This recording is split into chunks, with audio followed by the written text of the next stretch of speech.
Most hunters step into the tower to become legends, but this man only wants to cover his rent and stay hidden under his blankets.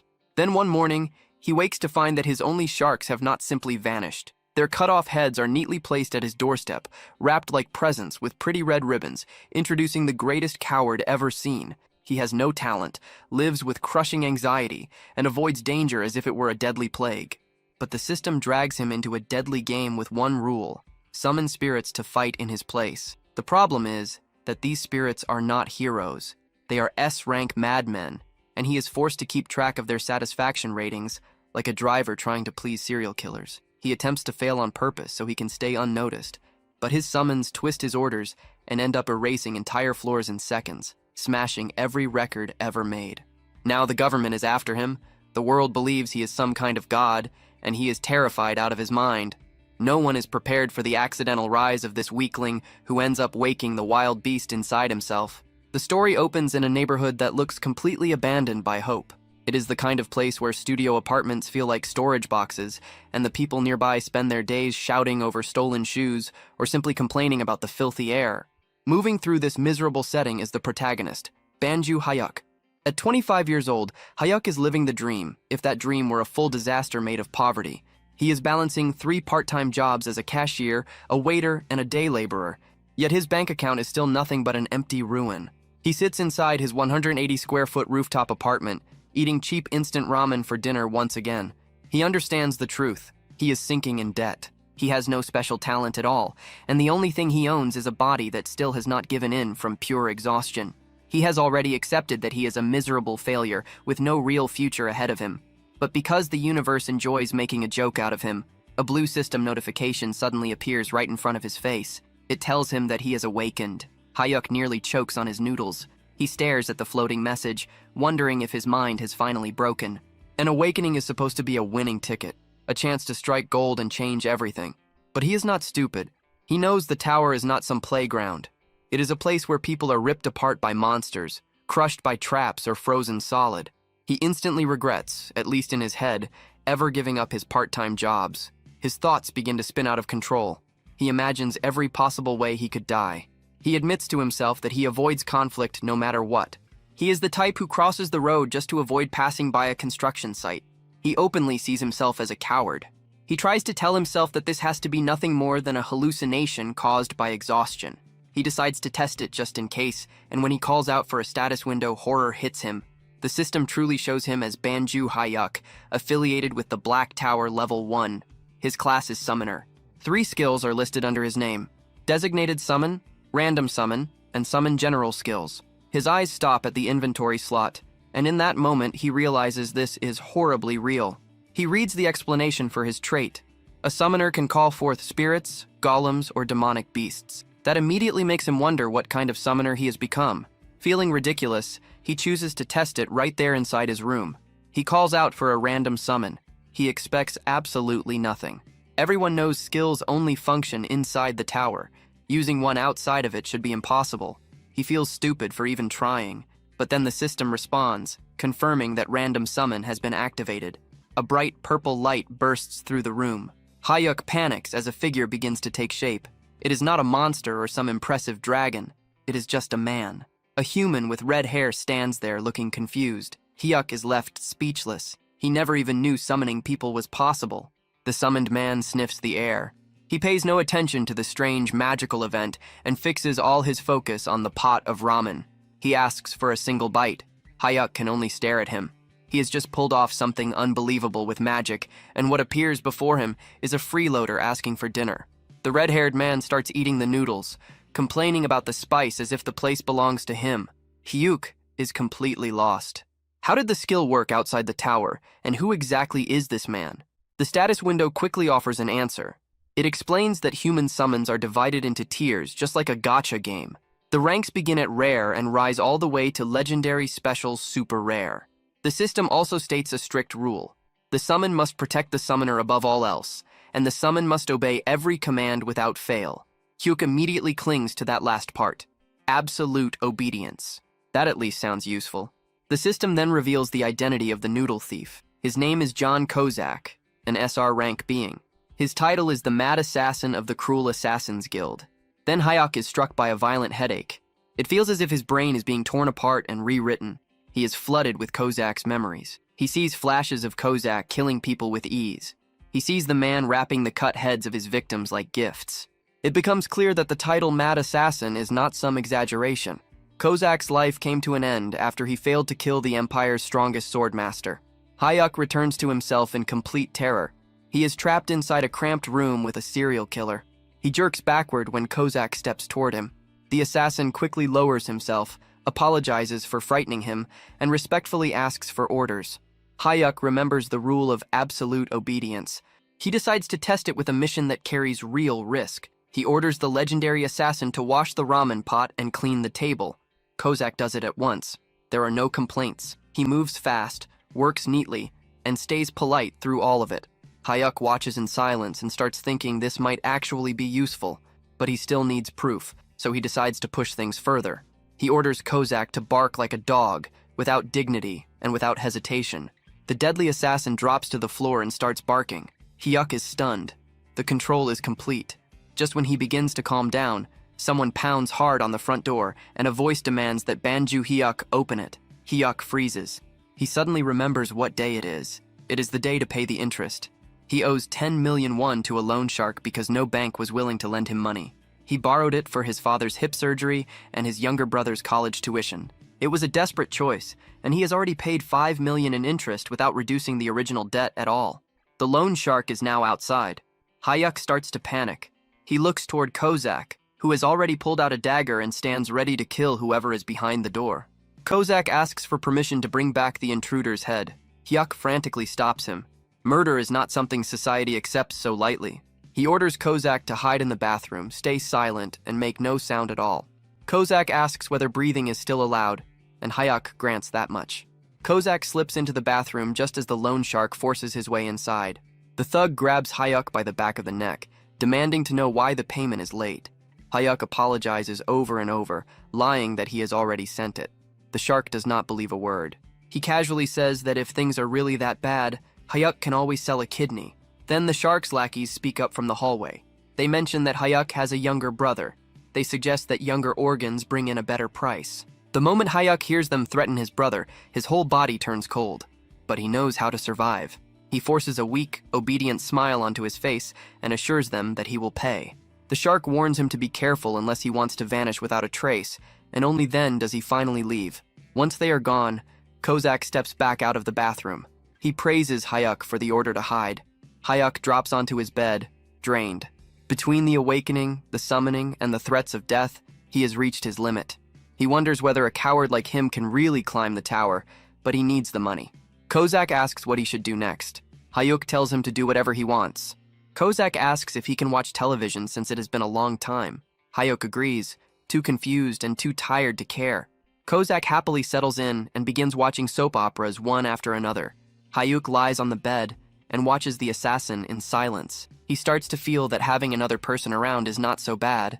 For the first time in a while, the silence is gone, and that alone brings a strange sense of comfort.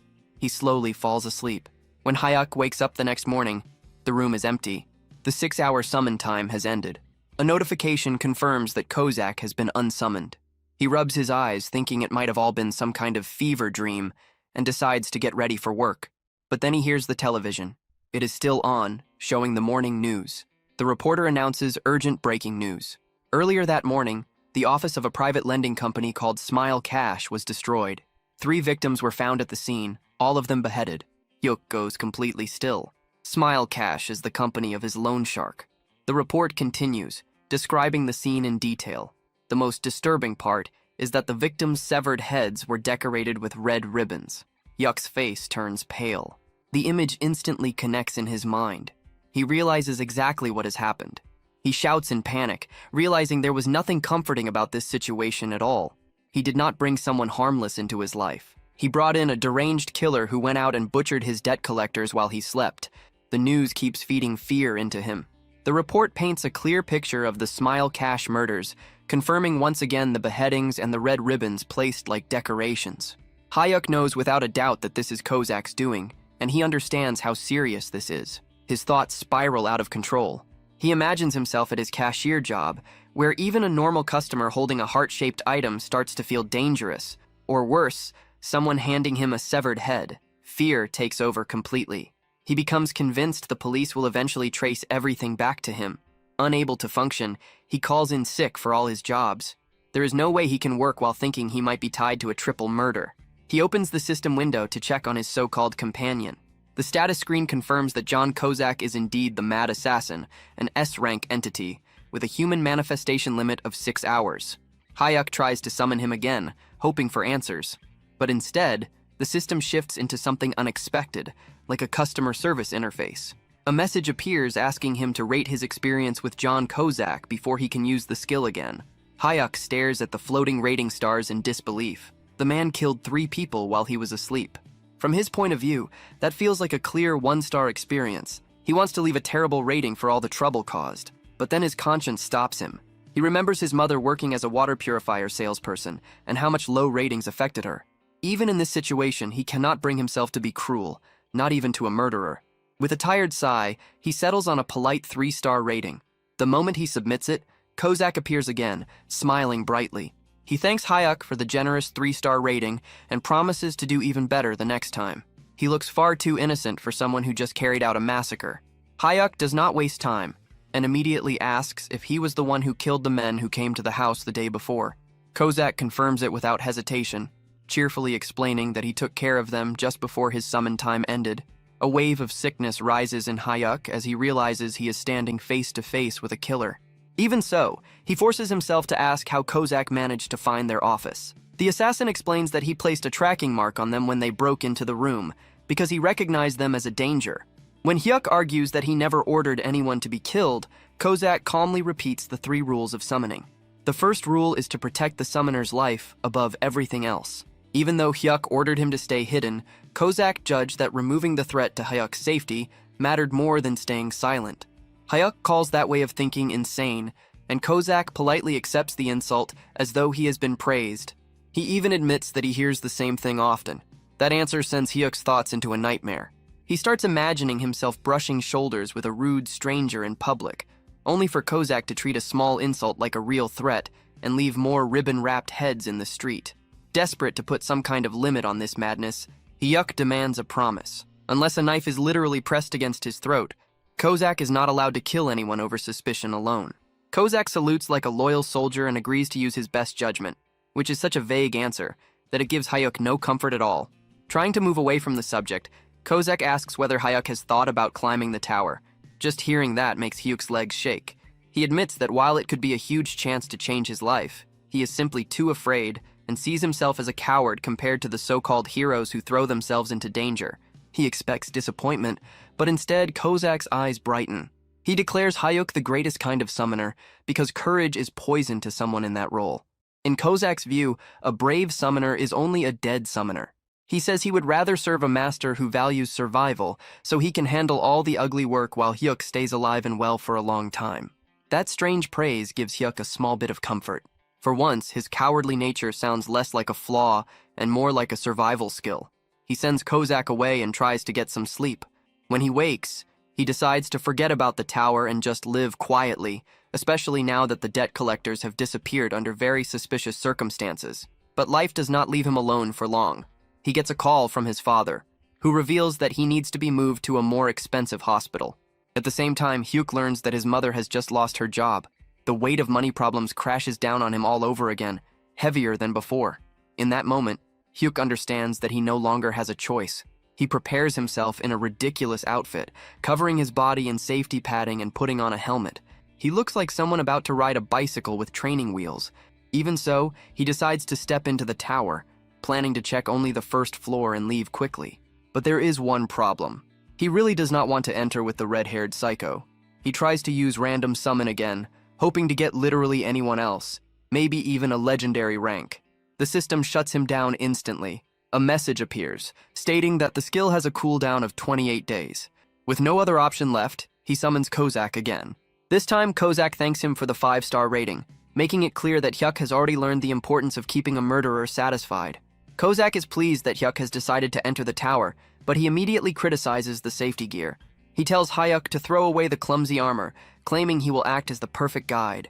He promises that Hayuk will not need to do anything at all. Taking a deep breath, standing beside a very dangerous escort, Hyuk accepts the prompt and enters Korea's Black Tower, first floor. His grand entrance into the tower begins, and by grand entrance, he is doing everything he can not to throw up all over his assassin. The teleportation hits him hard, messing up his balance, and he ends up clinging to John Kozak like a helpless koala. They arrive on the first floor, which turns out to be a barren wasteland, far from anything that could be called comfortable.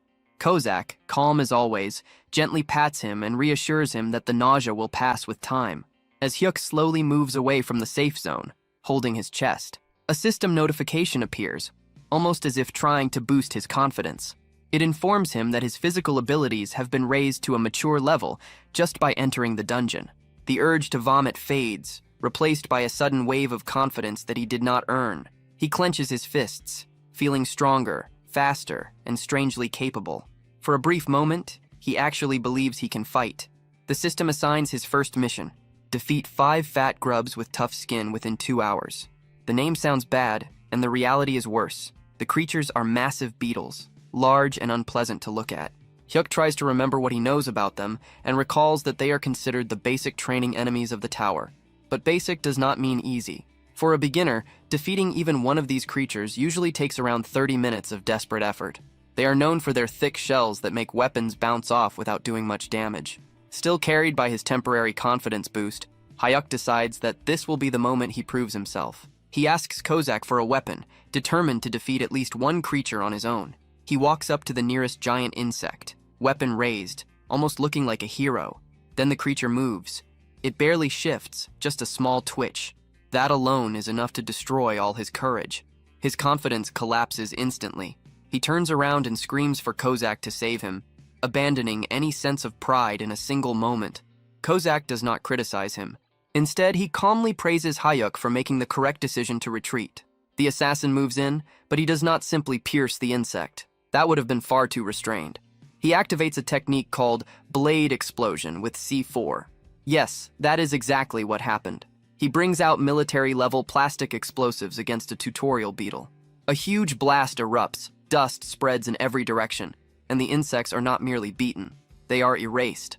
Hyuk can only stare in shock as the mission ends in a matter of seconds. The system loses all restraint, granting Hyuk an S++ conquest score and a gleaming platinum badge. Hyuk looks at the rewards and realizes that while others are struggling to survive, he has somehow run into a complete exploit. While Hyuk brushes the dust off himself, a global alert reaches every player across South Korea. It declares that the second floor of the Black Tower is now open. The scene shifts to other hunters, gyms, and bars, where people react in confusion and wonder who could have cleared the first floor that quickly. At the same time, Hyuk is already back at his apartment going through his loot. He examines the magic stone. He had just obtained it. It is a blue crystal essential to modern industry, and even with the market flooded, it is valued at 50,000 won. Hyuk runs the numbers. He had just made 50 grand in 5 minutes. That is more than he earns after days of carrying bricks. He studies the platinum badge, something he has never seen before, but chooses to put it aside for now because the money is the only thing that matters. To mark his sudden fortune, Hyuk orders food delivery. He picks pork trotters, but being a thoughtful master, he chooses the regular version instead of the spicy one. He remembers that the legendary mad assassin has a paper-thin tongue and cannot deal with heat. Kozak is clearly moved by that choice, but still inspects the food with suspicion, asking whether it is spicy.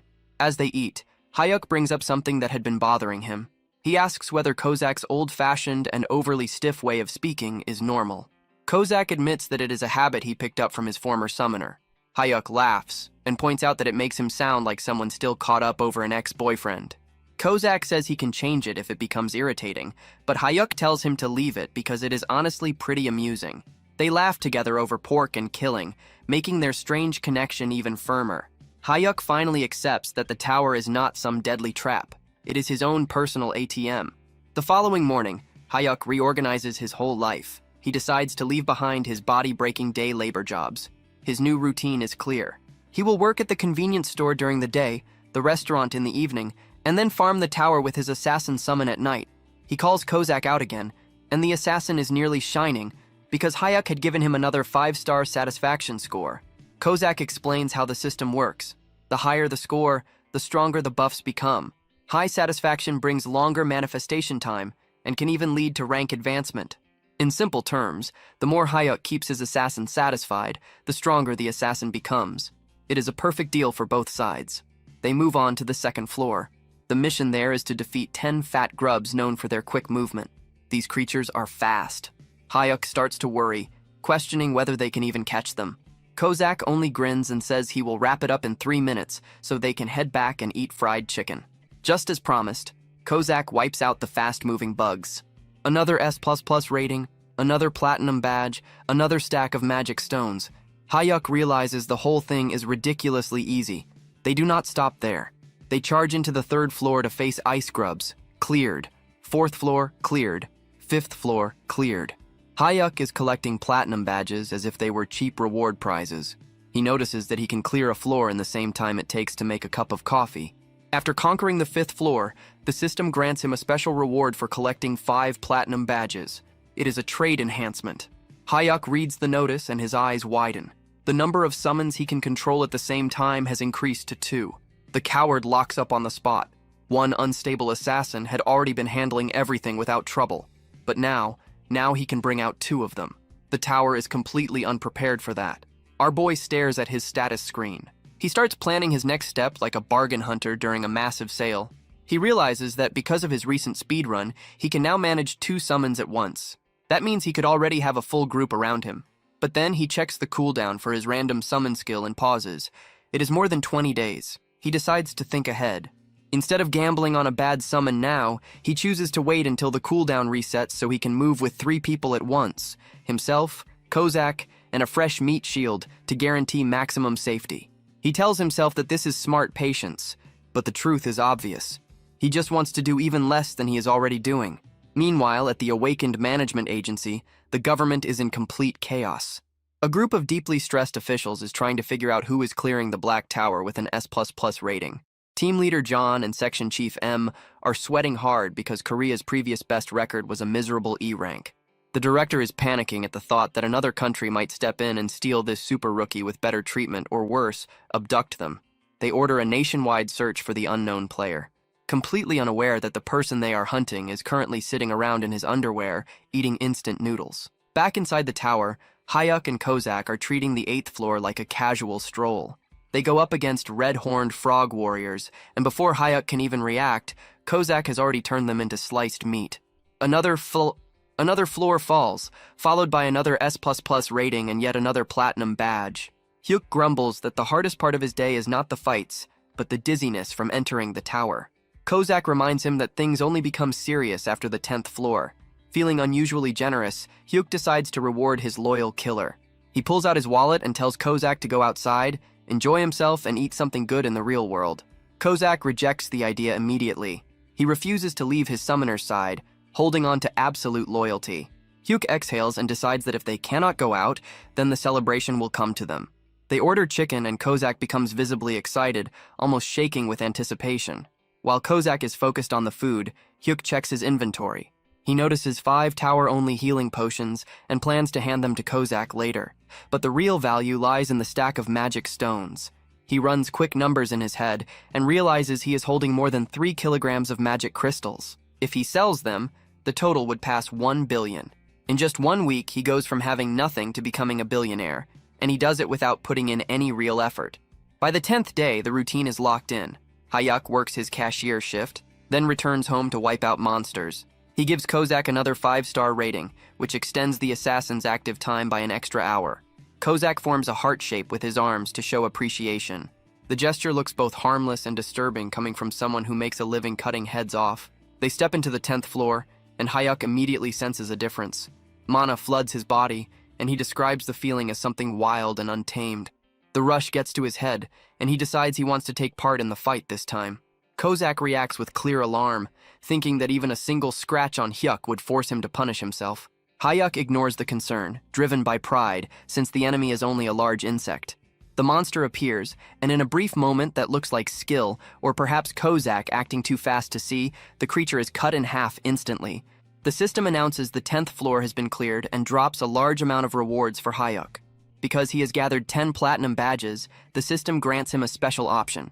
He can copy one skill from a summon. The choices include strong attack abilities like Blade Explosion and Poison Dagger. A normal person would go for damage. Hyuk chooses Shadow Step without hesitation. Kozak questions the decision, and Hyuk admits it is the best option for escaping. Kozak supports the choice, treating it as smart thinking since survival comes first. Hyuk then tries to use his new teleport skill inside his living room, jumping around like a restless animal, but nothing happens. He realizes too late that skills cannot be used outside the tower and ends up looking ridiculous, bouncing around his apartment like a fool. Once he is finally ready to turn his loot into cash, Hyuk contacts the Awakened Management Agency to sell his magic stones. To him, it is only a simple business deal, but to the agency, this is the clue they have been waiting for. Team Leader John and Section Chief M race to the address, hoping this is the person they have been searching for. They arrive at his small and modest apartment. Hyuk opens the door, uneasy because a very intense woman is glaring straight at him. Section Chief M does not bother with any courtesy. She steps directly into his space, fixes her eyes on him, and demands to know whether he is the S++ ranker. Section Chief Lindley Min crowds him so closely, it feels like she is trying to inspect every pore on his face, pressing him on whether he is the S++ ranker.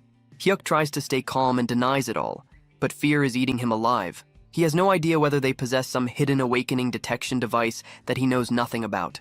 Thankfully, his acting is awful, but his natural, useless-looking presence is overwhelming. Lindley Min sees the frightened, miserable look on his face and quickly concludes that there is no chance this coward is some great hero. She steps back, and her superior, Team Leader John, apologizes for her behavior. Hyuk quietly lets out a breath, realizing that seeming incompetent is the perfect disguise. They head inside and sit at his tiny table for a short discussion. Team Leader John begins the confirmation process by asking for proof of his dungeon clears. Hyuk hands over the mana crystals he obtained from the 10th floor. The two agents exchange a glance. Clearing the 10th floor is no small thing, and it lines up with the pace of the mysterious top rookie they are trying to find. They casually ask whether he has heard the global announcements about the high-rank clear. Hyuk throws himself into the act and pretends to be stunned, praising the unknown player while sweat soaks through his shirt. Then Team Leader John explains the deal. Players are split into two categories, the elite group and the general group. The elite side receives a salary, government backing, and strong equipment.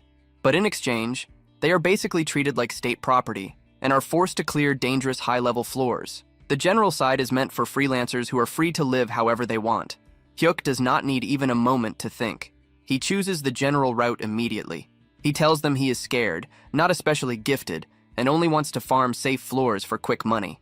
Section Chief Len Lee Min looks at him with open disgust. In her mind, plenty of people choose the safer path, but almost nobody admits so openly that they are this pathetic. She writes him off as a complete waste of time. Still, the team leader is careful. He asks Hyuk to enter the tower right there as one final step to confirm everything. Hyuk agrees, but he already understands what they are trying to do. They want to measure the time. If he clears the floor too fast, they will know he is the one. Hyuk decides to beat them by acting useless on purpose. He tells them to get comfortable because he plans to take a slow 2-hour walk inside. The moment he vanishes, the agents begin betting on how badly he will fail. Len Lee Min predicts that he will give up on the 11th floor since the mission involves centipedes, and someone as cowardly as him will obviously lose his nerve. Inside the tower, Hyuk gives instructions to his assassin. The mission is to kill 100 long-tail centipedes. Kozak, as eager as ever, offers to wipe them all out in 5 minutes. Hyuk immediately shuts that down. He orders Kozak to move slowly and keep things under control. He explains that they need a messy and unimpressive run to throw the government off track. Kozak gives a thumbs up, though he likely believes his master is carrying out some impossible master plan. They begin the stage, and Kozak follows orders, killing at a painfully slow pace. Then everything goes wrong. A giant centipede bursts out of the ground directly beneath Hyuk. Our brave hero locks up, with his legs refusing to move. Kozak sees his summoner in danger, and his absolute loyalty to safety takes over. He declares that he cannot follow the slow approach, while Hyuk's life is under threat. In a single blur of movement, he wipes out every centipede nearby in an instant. Then comes the system message of disaster. 11th floor cleared. Rank S++++. Hyuk stares at the notice, realizing that his plan to appear average has failed in the worst possible way. Hyuk returns to his living room exactly 5 minutes after leaving. The agents are staring down at their phones, which have just received the global notice of the clear. They look at Hyuk. Hyuk looks back at them. The timing says everything. There is no way out of this one. The moment he understands that his cover is gone, Hyuk's attitude changes. He summons Kozak, who appears behind him with a threatening presence. Hyuk looks at the two shaken government agents and says that he truly did not want to come to this, but now they have to be silenced. It seems our coward is about to step into his villain phase. The scene resumes with the coward Banju Hyuk, trapped inside a terrifying fantasy of his own making. He watches in horror as his assassin, John Kozak, takes the earlier order to silence them far too seriously and kills the government agents right there in the living room. Hyuk is on the verge of screaming, but then reality returns. The agents are completely unharmed, still breathing, and very much alive. It had only been Hyuk's wild, paranoid imagination spiraling out of control. The only thing truly dying in that room is Hyuk's pride. Sweat pours off him, and Section Chief Lin Lehman asks whether he is all right, assuming he is going through some kind of panic episode. Team Leader John blames the sweating on a persecution complex, which is really just a cleaner way of calling him a complete nervous wreck. Hyuk quickly says he is fine, just to keep things moving. Team Leader John wastes no time and gets to the point. He knows Hyuk is the one who cleared the 11th floor at record speed because the timing was far too exact to be random. Hyuk tries to deny it, saying something absurd about excellence being contagious or some other nonsense just as ridiculous. But the strained laugh he forces out is so awkward that it convinces absolutely no one. Now that the act has fallen apart, the team leader pushes a contract across the table. But this is no ordinary deal. It is the highest elite contract. It comes with an annual salary of 12 billion won, provided housing, VVIP treatment, full security protection, and legal immunity. It is basically permission to live like royalty, and any sensible person would have signed it without hesitation. But Hyuk looks at it and refuses. The reason is simple. He hates attention. He still remembers the stress of a clothing shop owner asking what kind of style he liked, and how he nearly ran away because even that felt like too much social pressure. He is the worst kind of avoidant. He tells them he only wants a normal contract because the elite route means clearing dangerous upper floors, and he has no intention of carrying that kind of burden. He just wants a comfortable life, not a heroic one. Back at the awakened management agency, the director is completely lost. He cannot understand how some low-profile nobody with no ambition could be an S++ ranker. Lindley Min confirms that the timing leaves no room for doubt. The director decides that he does not care whether Hyuk is strange. Talent is still talent. He orders them to drag Hyuk into the elite team by any means, setting up even more trouble for later. Back in the safety of his apartment, Hyuk is furious. He scolds Kozak for moving too quickly earlier, which is exactly what exposed them. Kozak apologizes, but Hyuk decides he has to be strict. He yells that if Kozak ignores orders again, there will be nothing waiting for him. No television, no snacks, only misery. They head into the 12th floor to hunt ice weasels. Hyuk gives an extremely clear order to move slowly. He wants to fail the time limit or at least seem average, so the government will lose interest. Kozak agrees, but then he notices something awful. It is cold. He sees Hyuk shivering and immediately decides that a cold is a deadly illness that threatens his summoner's life. All reason disappears. To get Hyuk back to a warm room as fast as possible, Kozak destroys the weasels instantly. The result is another S++ rank and another platinum badge. Hyuk's plan to look unimpressive is collapsing in the worst way possible. Team leader John calls right away, suspicious of how fast the 12th floor was cleared. Hyuk hangs up and turns all his anger toward Kozak. He points at the television and tells the assassin that he is banned from watching his soap operas. He makes it clear that those who do not follow orders deserve nothing, but the cycle of pain keeps going on the 13th floor. They run into a corridor full of traps. Hyuk worries about all the possible things that could go wrong, but Kozak decides the traps are too dangerous and instantly destroys the whole mechanism to keep him safe. S++ rank achieved. On the 14th floor, they face giant eyeball machines. Kozak decides the sound attacks are too dangerous for Hyuk's fragile ears and wipes them out before they can even make noise. S++ rank achieved. Hyuk gives up. He realizes that whatever is going to happen will happen. Hyuk sits down and starts checking the numbers, then realizes that his failure to look average has one clear benefit. He has earned nearly 8 million won in just 14 days from cash rewards alone. But the true shock is the magic stones. He now has 5 kilograms of them. If he sells everything, he is basically making 1 million won a day. He realizes that a life with a monthly income of 30 million won is now within reach. The very next day, he quits his part-time job immediately.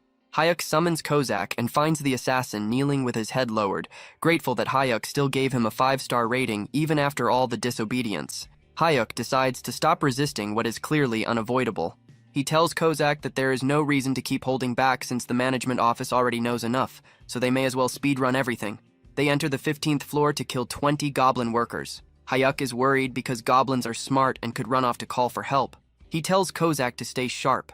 Kozak tells him to remain where he is and uses a skill called Step. He moves with such speed and silence that the goblins are killed before they even realize they are dead. Mission cleared. Another S++ rank. Another pile of rewards, including a tower-only healing potion and an owner emblem. Back in his room, Hyuk checks his inventory. He has now collected a total of 15 platinum badges. The system recognizes the milestone and offers him a new reward. He remembers what came before. At 5 badges, he got a second summon slot. At 10 badges, he gained the chance to copy a skill. He stares at the new message, wondering what kind of broken ability he is about to receive this time. Hopefully, it is something that lets him do even less. So the professional coward has now gathered 15 platinum badges, and the system decides it is time to hand him another reward. It gives him the Energy Shield Kit. The name sounds impressive, but in reality, it is just a bracelet that absorbs damage like a magic sponge until it finally breaks. But here is the real point. The description does not say tower exclusive. Hyuk's eyes practically turn into money signs because if this item works in the real world, he is looking at a payout of 2 to 3 billion won. He immediately starts calculating, wondering whether he should sell it and retire or keep it and actually stay alive. He turns to his personal expert in murder and asks whether they can clear the 16th floor right away. Kozak, still acting like his loyal promoter, says the clear is certain, but he cannot guarantee an S rank if they rush it. That answer is enough for Hyuk. He decides that risking his life for a lower grade is not worth it, so he settles on selling the bracelet and living in comfort. Meanwhile, back at the awakened management agency, the atmosphere is heavy. It has been 15 days since the mysterious super rookie last cleared a floor, and the director is starting to lose control. He becomes convinced that the player either gave up or died, grieving the waste of such talent like fate itself had lost its mind.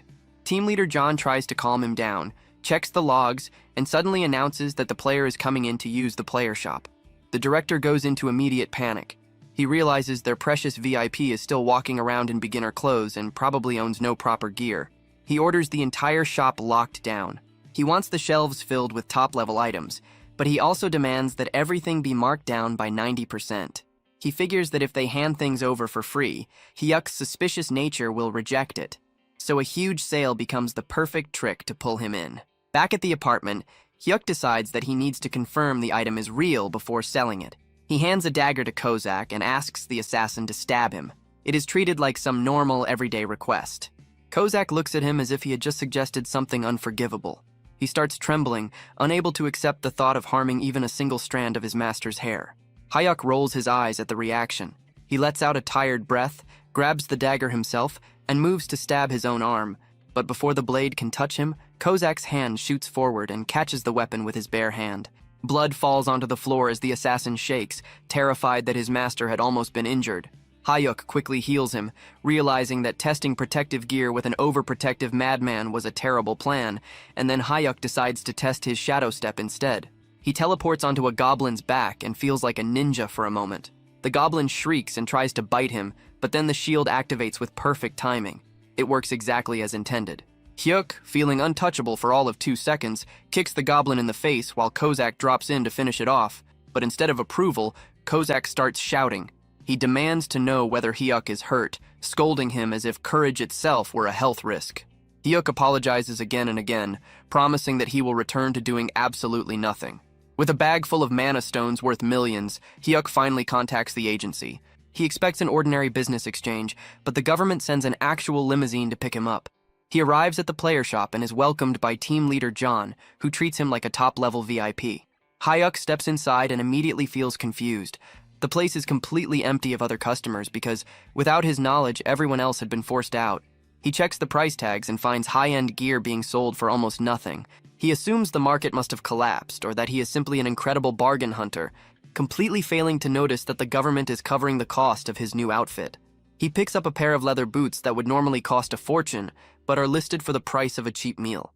He buys them along with several other items, convinced he is getting away with the greatest steal of his life. From his office, the director watches the whole thing and nearly cries with relief that their fragile powerhouse is finally wearing proper protection.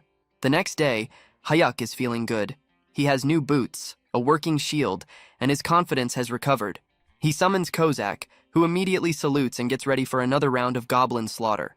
But Hyuk stops him. He points upward and announces that today is not just about farming floors. They are going to grow the team. He already has the second summon slot, and he feels lucky. He activates the random summon skill, hoping for a tank or a healer. A massive magic circle spreads across the room, and it is truly massive. A figure begins to appear, but there is one immediate problem. The summon is enormous. As the giant fully takes shape, his head crashes straight through the apartment ceiling, sending chunks of debris everywhere. Hayuk stares at the hole in the roof, and his first concern is not the powerful ally he just summoned. It is the security deposit. The giant standing in the middle of the broken ceiling and falling plaster looks completely confused. While Hayuk is grieving over the damage to his apartment, and Kozak has already decided that violence is the only solution. The red-haired assassin takes one look at the newcomer and instantly sees him as a threat to his exclusive hold over Hayuk's attention. He yells at the giant to sit down, calls him a moving nuisance, and attacks without hesitation. Hyuk watches in horror, not because of the blood, but because he absolutely cannot afford more damage to the property. Kozak keeps slashing and raging, sounding like a jealous ex who just ruined a wedding, but the giant remains still, completely unaffected. He looks down at the assassin who is doing everything possible to kill him, and calmly says that it only tickles. One of Kozak's eyes twitches. He threatens to cut the giant's throat and decorate it, proving that his strange obsession with wrapping things is still alive and well. Hayuk finally steps in and orders both of them to stop before the entire building collapses. Kozak freezes immediately because an order from his master cannot be ignored, but rage is still pouring off him. Hayuk asks for a report on the new summon. Kozak spits on the floor and says there is no reason to learn the man's name because he is nothing more than a meat shield. He explains that this man is known in the underworld as a complete fool who probably does not even understand the 3 laws of summoning. To prove it, Kozak tests the giant on Article 1.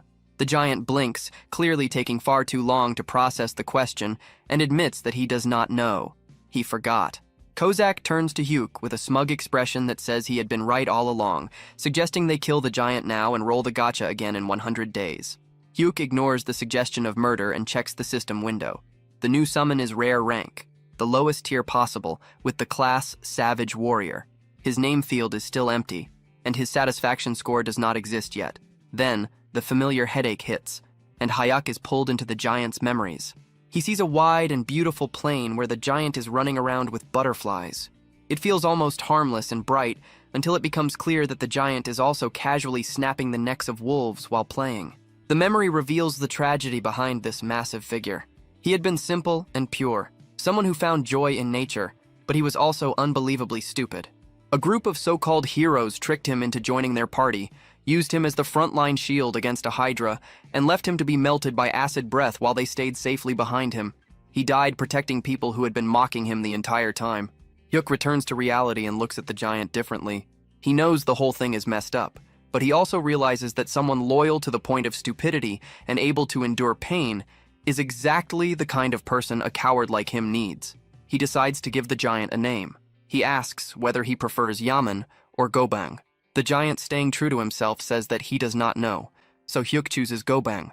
He smiles and promises to make Gobang happy, which sounds kind on the surface until it is remembered that Hyuk's idea of happiness is surviving while others do all the work.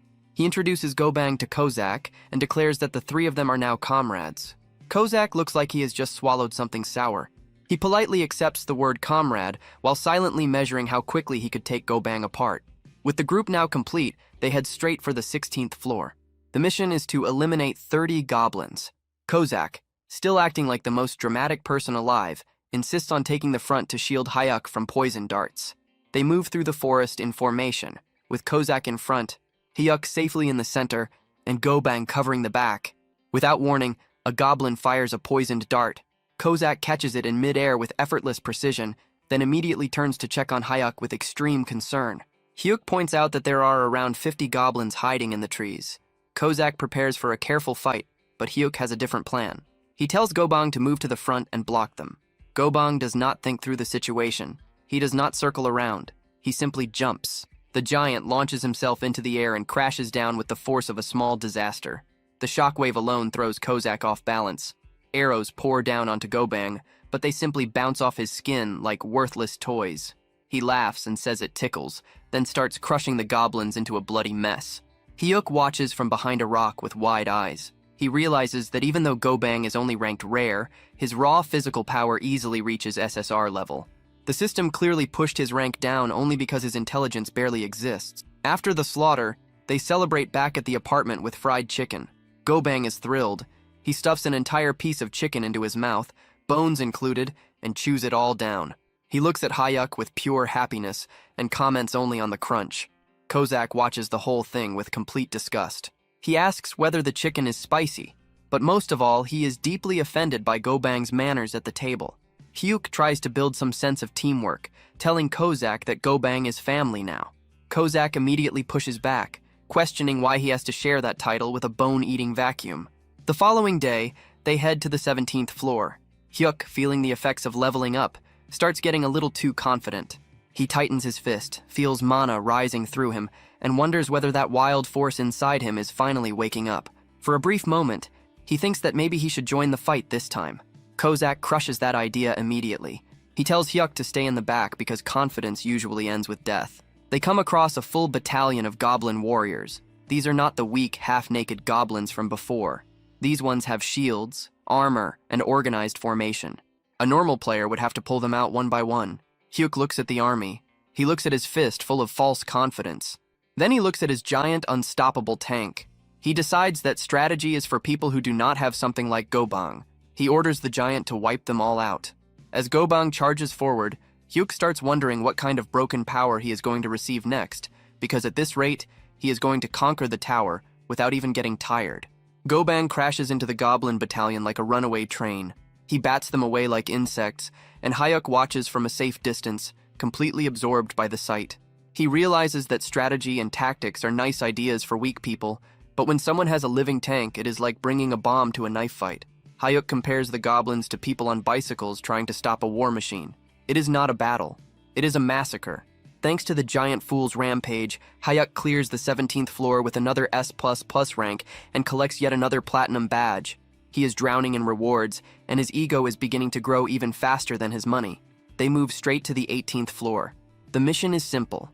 Eliminate 30 goblin assassins. Hyuk shouts for them to move out with the confidence of a commander who never has to do any of the actual fighting. Gobang charges forward, ready to crush everything in sight. But there is one problem. The enemies are invisible. The giant swings his club through empty space, confused because there is nothing he can see to hit. He stands there looking like a dog barking at something it cannot understand, grumbling that the enemies are cowards for hiding. Kozak, who has been brooding in the background because he has not killed anything in 5 whole minutes, sees his chance. He steps forward and declares that he is about to cleanse Hyuk's eyes after forcing him to watch Gobang's pathetic struggle. He mocks the goblins, claiming their stealth is nothing compared to his own abilities. With full dramatic force, the red-haired assassin activates Shadow Step. He vanishes into motion and tears through the invisible goblins with perfect precision. It becomes a complete slaughter. Hyuk watches and instantly understands what is happening. Kozak had taken the bait. The assassin had clearly been getting restless because the new summon was stealing all the attention, so his competitive side finally exploded. Hyuk grins, realizing that Kozak's jealousy can be used to collect badges even faster. He silently praises himself for being some kind of manipulative genius. Then the stupid thoughts take over. Hyuk is already level 18. He can feel the mana running through his body, and suddenly, his inflated ego takes shape in his mind. He imagines a grand, muscular, wild stallion running freely through a field of flowers. Yes, the fool literally pictures his inner self as a horse charging across the world. It looks majestic, it feels powerful, and it is completely disconnected from reality. Then he spots a single goblin that had slipped through the chaos. The horse in his head practically screams. Hyuk decides to step in. He sneaks forward and swings his mace with more force than expected. The hit lands perfectly and crushes the goblin's skull in a single blow. Hyuk stands over the body, feeling like a war god. He is probably already writing a victory speech in his head, but because he is too busy admiring himself, He fails to notice another goblin creeping up directly behind him. The assassin lifts a dagger, ready to skewer Hayuk on the spot. Hayuk turns around just in time to watch his death coming at him. But before the blade can touch him, Kozak appears from nowhere. He knocks the attack away with a face full of pure irritation. And then he kicks the goblin so hard it may as well have flown into another world. He throws Hayuk a look that clearly says he turned away for 2 seconds and nearly lost his entire purpose. But the fight is still not finished. Goblins are rushing in from every direction. Gobang is crushing the left side and Kozak is locking down the right. Hayuk stands in the center with adrenaline flooding through him. The wild stallion returns, and this time, it is not only in his head. Hayuk sees 2 goblins charging straight at him. Instead of panicking and calling for help, he activates Shadow Step. He disappears from sight. In the next instant, he appears behind the goblins with his mace already in motion. He lands 2 deadly strikes before they even understand what happened, dropping both of them on the spot. Kozak, who was just about to rush over and protect him again, stops where he is. He watches his coward of a master pull off a flawless double kill with Shadow Step. The assassin's eyes widen. It had taken him months to master that movement, and Hyuk had just used it as if it were natural. Our boy is actually talented. Later, outside the tower, the media is in chaos. News anchors report that a new force is rising through the tower. A mysterious rookie has cleared 18 floors in 20 days with a perfect S+ record. They call it unprecedented, something that is changing history itself. Everyone wants to know who this top-level player really is. Back inside the tower, Kozak hears about the reports, but he is not pleased. His face turns serious. He makes Hayuk sit down for an important talk. He tells Hayuk that his growth is happening far too fast. Hayuk takes it as praise, but Kozak shakes his head. He explains that Hayuk's Shadow Step had been perfect, so perfect that it was disturbing. Kozak looks like he is on the edge of breaking down. Then he lays out the problem. When a coward gains strength, confidence follows. And when confidence appears, that coward starts imagining he can become a hero. Heroes die. He begs his master to remember the promise that safety comes first. He does not want a warrior as a master. He wants a coward who stays alive. Hayuk nods and promises that he will never do anything reckless again. But Kozak grabs at his chest, muttering that something feels wrong. He looks at Hayuk and sees a walking disaster waiting to happen, fully convinced that this sudden rise in talent is going to kill them both. Back at the apartment, there is no peace at all. Kozak is yelling that he is going to boil Gobang alive in a pot, while the giant tank casually falls backward and crushes the refrigerator. Hayuk screams, not because of his summons, but because of his appliances. He shouts at them to stop destroying the house, but the damage is already done. The fridge door is bent, and even worse, a precious jar of kimchi has shattered across the floor. Needing to calm his mind, our boy decides to visit the only people who do not want to kill him or destroy his furniture: his parents. He arrives at the family home. His mother welcomes him warmly, but the mood inside is heavy. His father is lying in bed, barely able to move properly because of his injured hip. Hyuk asks about his condition, and his father tries to act strong, complaining that bones heal easily and that he simply enjoys lying down. It is an obvious lie, but Hyuk goes along with it and helps his father sit up for dinner. They gather around a pot of stew, and the strain of money problems hangs over the table. His mother tries to stay positive, saying she will find work again soon, but Hayuk can see the tiredness on her face. He decides to test their reaction. He casually asks what they would think if he had awakened as a player. The response is immediate. His father blows up. He asks whether that was supposed to be a joke, warning Hayuk that the tower is not some place for games. He says that he may be the kind of man who makes his wife deal with cockroaches, but he would still rather stay poor forever than watch his son die in a dungeon. Even Hayuk's younger brother, Mahak, who has just come in carrying tofu, calls it the funniest thing Hayuk has ever said. Hayuk quickly retreats from the topic, but his mother catches him off guard. She asks whether he is supposed to be working that day. Hayuk lies and says it is his day off, but his mother gives him that knowing look. She tells him that his face always shows when he is lying. Even so, she chooses to trust him, as long as he stays away from reckless risks. Hyuk feels a stab of guilt, but then he remembers something important. He asks why his mother lost her last job. She explains that she had gone to repair a water purifier for a rude customer. The customer then demanded that she also clean up their recycling and food waste. So what did she do? She realized the customer was going to leave a bad rating no matter what, so she dumped the food waste right back on them and let them deal with it. Hayuk realizes that his mother is bold, aggressive, and fearless, and that leads him to a harsh truth about his bloodline. His father's greatest accomplishment in life had been asking this terrifying woman out on a date. The narration makes it clear that the father is the pure definition of a weak man, the kind who falls completely for strong women. And unfortunately, Hyuk and his younger brother inherited those exact traits. They are pitiful, yet naturally pulled toward danger. Before leaving, Hyuk hands some spending money to his brother and tells him to pass it to their parents. The younger one looks at the cash, then at Hyuk with a sly grin. He asks where his own cut is. Hyuk immediately realizes the little brat is extorting him, so he transfers 500,000 won just to keep him quiet. With family matters handled, Hyuk heads to the Awakened Management Department. He decides it is finally time to visit the player shop properly. The moment he steps inside, stress hits him. There is a female employee there, and too many people are nearby. His social anxiety starts rising fast. The employee shows him a shield worth 100,000 won. Hyuk nearly dies on the spot and thinks the price is far beyond what he can handle. He asks for something cheaper. She then shows him a proud handshell priced at 40,000 won.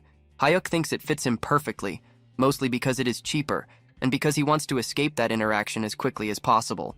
He buys it and runs, thinking that talking to store employees is harder than fighting goblins. On his way out, a man approaches him. The man introduces himself as Joey Hosak, a player who has already climbed through the 30th floors. He is handsome, friendly, and carries himself like someone who belongs there. He offers help in case Hyuk ever runs into trouble. Hyuk watches him leave and feels a stab of jealousy.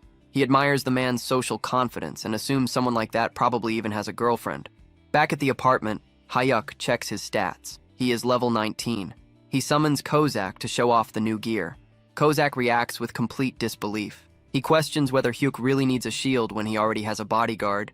Hyuk insists that survival always comes first. He makes Kozak promise that if things go wrong, he must throw the meat shield, meaning go bang, into danger so Hyuk can escape safely.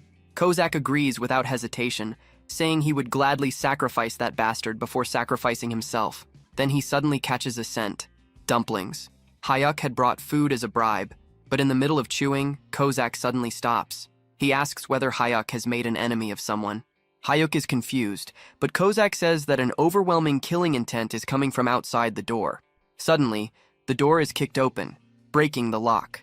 A man steps inside holding a pistol. He smirks as he recognizes Hyuk from the player shop. He calls Hyuk a loser and complains about how difficult it was to track him down. He raises the gun to Hyuk's head, demanding the bracelet and ordering him to open his inventory before pulling the trigger. Hyuk looks at the weapon, but there is no fear in him. He looks at the man with quiet pity. In his mind, this person is already as good as dead, because while the attacker is focused on threatening the weak target, he completely fails to notice the red-haired assassin moving through the shadows behind him. A brief pause settles in. The armed intruder is currently lost in the most delusional moment of his life. He believes Hyuk has frozen in fear, confident that the so-called coward will hand everything over without resistance. He continues his threats, but before he can finish, the red-haired killer moves. In an instant, the man is slammed to the ground, his entire momentum erased before he even understands what happened. The attacker lies there, confused, unable to grasp where the second person came from. Hyuk lets out a breath and feels a rare sense of relief. For once, his assassin understood the situation and chose to knock the target out instead of turning the room into a mess. The assassin questions whether Hyuk truly thought he would act carelessly, but the focus quickly shifts. They realize they have captured an item broker.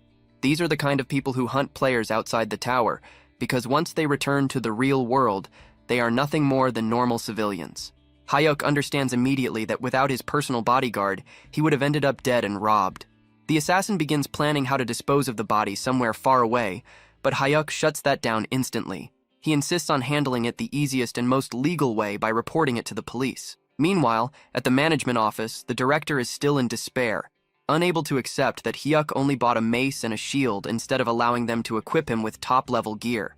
They have already classified him as a melee-type player, but even with defensive items, they are worried about whether he can survive. Then suddenly, the already stressed director receives an urgent call about the break-in and explodes into full administrative fury.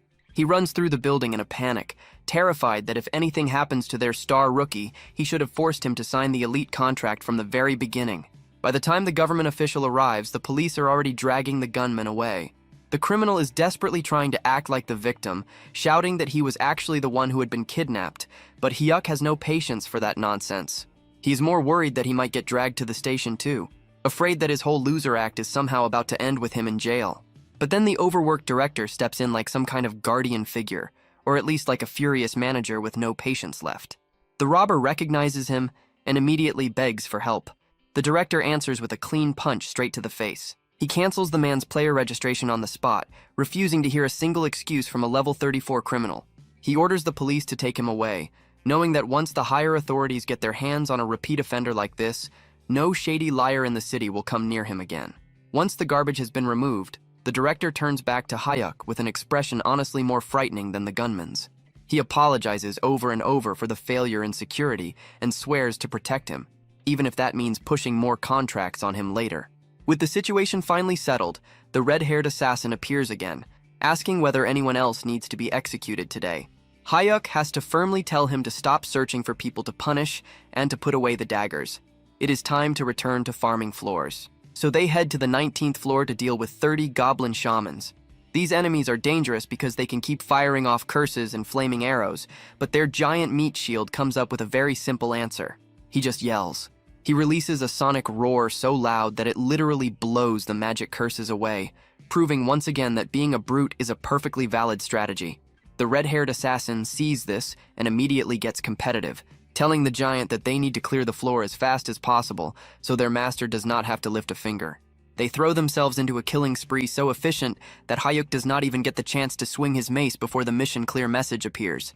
He is left wondering whether they finish that fast just to keep him out of the fight, but he cannot complain when it ends with another high rank and another platinum badge.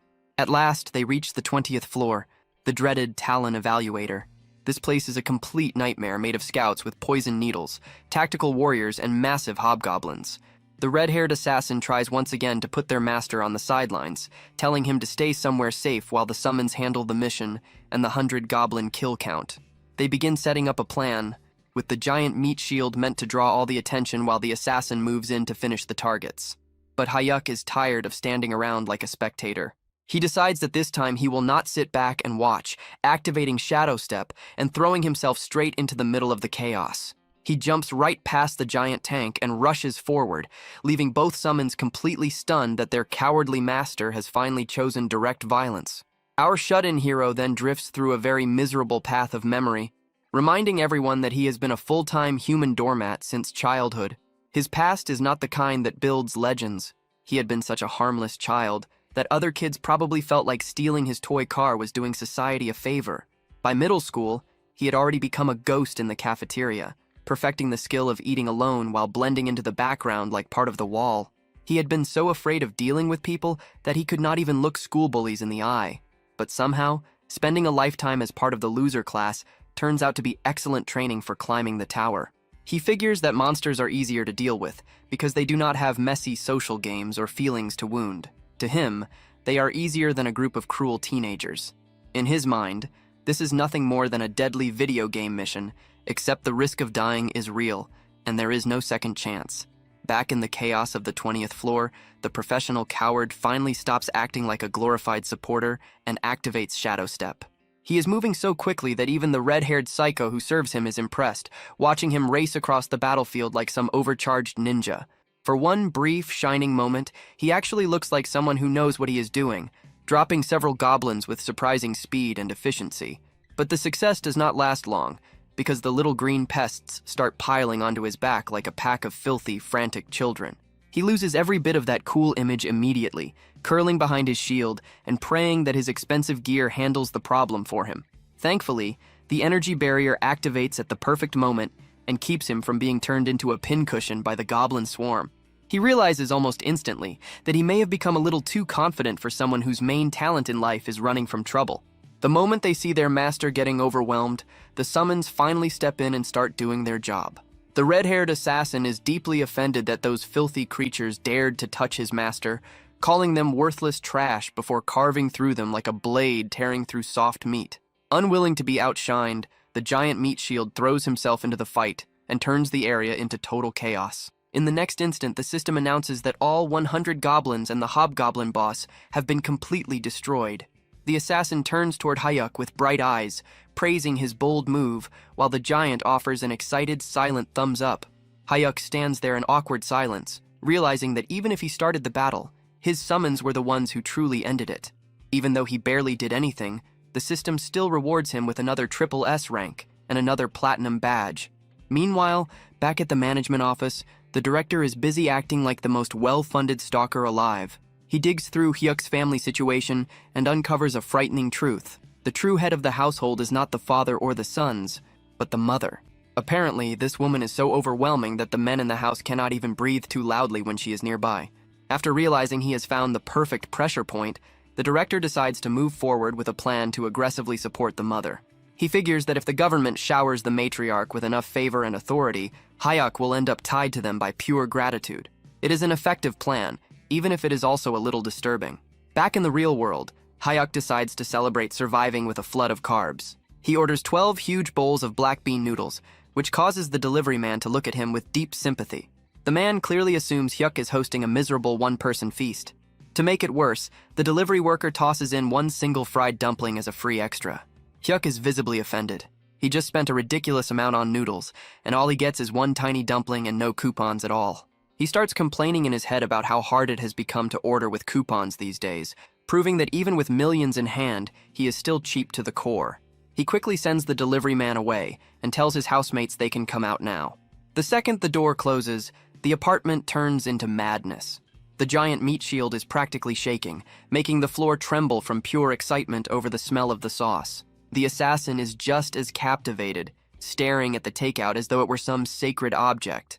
Hyuk watches the barbarian devour the food and honestly starts worrying that the giant is going to eat the ceramic plate along with the noodles. Ignoring the greed around him, Hyuk decides to check his rewards. He opens his inventory and sees that he has now collected 20 platinum badges, which unlocks a special prize. A platinum random box appears, and Hyuk stares at it, wondering whether his luck is finally about to improve or whether the system is about to throw another strange surprise at him. The professional coward stares at the floating platinum box with the desperate focus of a gambler locked onto a slot machine. The system slowly scrolls through the list of possible rewards, and the choices are enough to make any grown man tear up with happiness.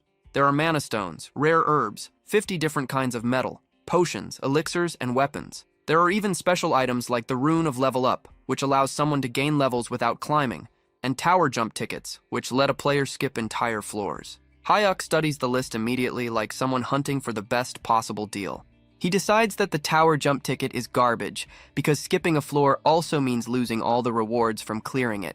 And there is no point in being high level if it leaves him poor. His eyes lock onto the true prize on the list, the Grade Confirmation Summon ticket. He realizes that if he pulls an SS rank summon, basically a god-level being, he could officially retire from fighting forever. He starts imagining a life where he sits back in a chair drinking juice while some overpowered servant handles everything for him. The thought of that level of perfect laziness nearly makes him drool. He prays for a miracle and opens the box. The results are a chaotic mix. First, he gets 10 kilograms of mana stones. Hyuk's eyes practically become money signs, as he realizes that this alone is worth around 5 million won in shiny rocks he can sell whenever he wants. Second, he receives a skill book with the absurd name Cow's Lightning Staff. He thinks it sounds like something pulled from a terrible romance novel, but he registers it anyway because he is desperate to get a proper attack skill. But the third item is the true prize, a Rune of Summon Grade Up. This is a complete jackpot that can raise a summon's rank depending on their potential. He immediately runs into a problem that feels weirdly personal. Should he give it to the red-haired assassin or the giant meat shield? He reasons that the assassin probably deserves it more, since they have shared so many meals together, even if the giant had clearly eaten more of the food. In the end, he decides to keep it for later since their current power is already more than enough. He then decides to test his new Cow's Lightning Staff skill right there in his room. He tries to activate the first form, Lightning Soil Chaser, expecting something dramatic and impressive. But nothing happens at all because, of course, magic does not function in the real world. So he just ends up standing there looking ridiculous, while the red-haired assassin asks why he is swinging a mace around inside the apartment. When Hyuk proudly reveals that he learned an attack skill, the assassin looks horrified, like he has just seen a toddler pick up a chainsaw. Then the serious mood breaks apart completely, because the giant meat shield decides to steal fruit from the assassin, starting another childish fight where the assassin calls him a bastard. Once the oversized children finally calm down, the assassin gives Hyuk a lecture. He explains that a summoner's role is to stay back and let the servants handle the fighting, pointing out that his former master died for the exact reason that he tried to act like a hero. But Hayuk is too caught up in his own rising confidence. He insists that he is stronger now and needs to test his new skill. The assassin looks at him like he is watching disaster unfold in slow motion. He warns that for someone weak, an attack skill is just a prettier way to die. When Hayuk tries to argue that the 20th floor had been easy, the assassin loses patience. He activates one of the summoning principles, and suddenly the giant meat shield grabs Hayuk in a crushing bear hug, basically taking him hostage for his own protection. The assassin punches the giant for being too rough, but still agrees with the idea. Once they enter the tower, the giant will carry their master like luggage, while the assassin wipes out the floor. Hayuk realizes he has completely lost control of his own summons, so he brings out his final weapon, pitiful pleading. He begs them, throwing away what little pride he has left, just to let him kill a single monster carefully.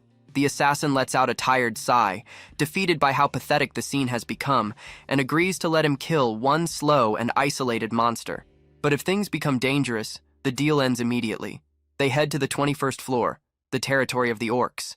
The assassin warns that orcs are actually smarter than the giant tank, which the giant instantly rejects. Before the mission begins, the assassin suggests a humiliating training method. He wants Hayuk to practice by hitting the giant 10 times. The giant happily agrees to be used as a target, promising that it will not hurt at all. Hayuk refuses to take part in something that's degrading and threatens to run in alone if they keep mocking him. The assassin gives up, and they begin the mission. Kill 400 orcs in 4 hours. The summons rush ahead and tear through the orcs so quickly that Hayuk realizes the stage will be over before he even gets the chance to draw his weapon properly. Just as panic starts rising over how useless he is about to look, the assassin generously leaves one confused orc alive for him. Hayuk activates Shadow Step and leaps into the air while the orc stares upward in confusion, then brings down Lightning Soil Chaser. It is only a simple downward strike, but the moment it lands, he realizes that despite the ridiculous name, the skill is no joke at all. Hayuk brings his mace down onto the orc's head with a deeply satisfying hit, watches the creature collapse, and feels like a god of war. He starts to think that this whole hero business might actually be too easy, but before he can even finish celebrating internally, the giant meat shield drags him back to reality by casually crushing another orc underfoot and flattening it like a pancake. Hayuk turns toward his summons with a betrayed expression, reminding them that they had specifically agreed to let him at least secure one solo kill. The system has no interest in his complaints, though, and immediately floods him with rewards for clearing the 21st floor, including mana stones, healing potions, and yet another S++ platinum badge. Over the next few days, our hero settles into a smooth routine of rapid monster cleanup. He moves through the 22nd and 23rd floors with the same perfect rating, and by the time they reach the volcanic zone on the 24th floor, he hardly even sweats. Despite the heat, the team remains unstoppable, clearing one floor a day with the efficiency of a machine that never slows down. As he gets ready for the 25th floor, Hayuk realizes that taking down only one orc at a time is starting to feel a little dull, but he knows he still has to build trust with his overly protective summons for now. While preparing in his apartment, our hero decides that it is finally time to act like a generous employer. Realizing he has not given the two of them anything since they joined him, he pulls out a high-grade rune he had collected earlier. The red-haired assassin emerges from the shadows, immediately swearing loyalty and asking whether his master needs something. Hayuk hands over the rune, which turns out to be a grade-up item capable of raising a summons tier. The assassin is so overwhelmed that he actually bites the rune to make sure it is real, his eyes nearly turning into hearts as he realizes he can finally rise to SSR rank. He is close to tears, promising that once he becomes stronger, he will protect his master even better with his new form. Instead of upgrading on the spot, the assassin decides to wait until later that night, so he does not rush the process and end up with some broken new body. To celebrate, he chooses to stay nearby and watch television with Hayuk, though he is already starting to wonder how one show can possibly rerun that many times. As they change channels, Hayuk's heart nearly stops when he sees his mother on the news. She is standing outside with a protest sign in her hands, looking like a one-woman army fighting unfair dismissal and company abuse. It turns out she had been fired from her job as a water purifier manager because she refused to apologize for a customer's unreasonable demands, and she has spent 10 straight days protesting alone while company executives mocked her from their windows. Just as the news shows her reaching the edge of her patience, a polished lawyer from one of Korea's top law firms approaches her. He claims to be involved in a support project for socially disadvantaged people. and offers to take her case for free, even promising to deal with the media side of it as well. His mother is suspicious at first, but she chooses to commit fully to the fight for justice. Back at the apartment, Hyuk is drowning in guilt, wondering what the point of having two sons is if their mother still has to suffer alone out on the street. The red-haired assassin immediately pulls out two knives and offers to pay the company executives a very violent visit, but Hyuk manages to stop him from turning it into a massacre at the last moment. Our hero starts calculating how many mana stones he would need to sell to cover any hidden legal costs. But then his father calls with even stranger good news. Not only is the lawyer free, but the best hospital in the country has suddenly chosen his father for a fully funded hip surgery and rehabilitation program. Before Hyuk can even process this sudden wave of good fortune in the family, he calls his younger brother, who reveals that he has just received a huge national scholarship from the Awakened Management Department. Hyuk quickly realizes that this is not just random kindness from the universe. Luck on this level has the government written all over it. He arranges a quiet meeting with the agency's team leader, and over a meal, he goes straight to the point and asks why they are interfering in his family's lives. The team leader does not even bother pretending otherwise, explaining that if Hyuk has problems at home, it affects how he performs inside the tower. He claims this level of support is normal for elite players, but before Hyuk can push back, the man drops a new contract onto the table. It is an ultra-elite special management agreement, and as the team leader grins and suggests they sign it on the spot, Hyuk starts sweating hard. His heart is slamming inside his chest, trying to break free as he faces the captain. The man is so excited that he looks like he might shake straight through the floor, insisting that Hyuk sign the elite team contract immediately. The professional coward realizes the captain came fully prepared to trap him, but he still tries to stay calm by claiming that he lacks both confidence and talent. The captain rises with the weight of someone delivering a final judgment, questioning whether Hyuk is really trying to act modest after setting records no one has ever touched before. Hyuk has absolutely no answer for that. He knows that pretending to be humble after clearing 24 floors with SSS-level ranks only makes him look like a complete fraud. The captain is practically pleading at this point, bringing up the recent incident involving that bastard Choi. He insists that Hyuk deserves full VIP treatment and the protection that comes with elite status. Hyuk tells him to sit down while he thinks it over. For him, the biggest problem is the mandatory video recording required under elite contracts, because he has no desire to see his homicidal summons turned into online celebrities. The captain has already prepared for that concern, promising that the recordings and security arrangements can be adjusted however Hyuk wants. He offers a high-security residence and even personal guards for Hyuk's family.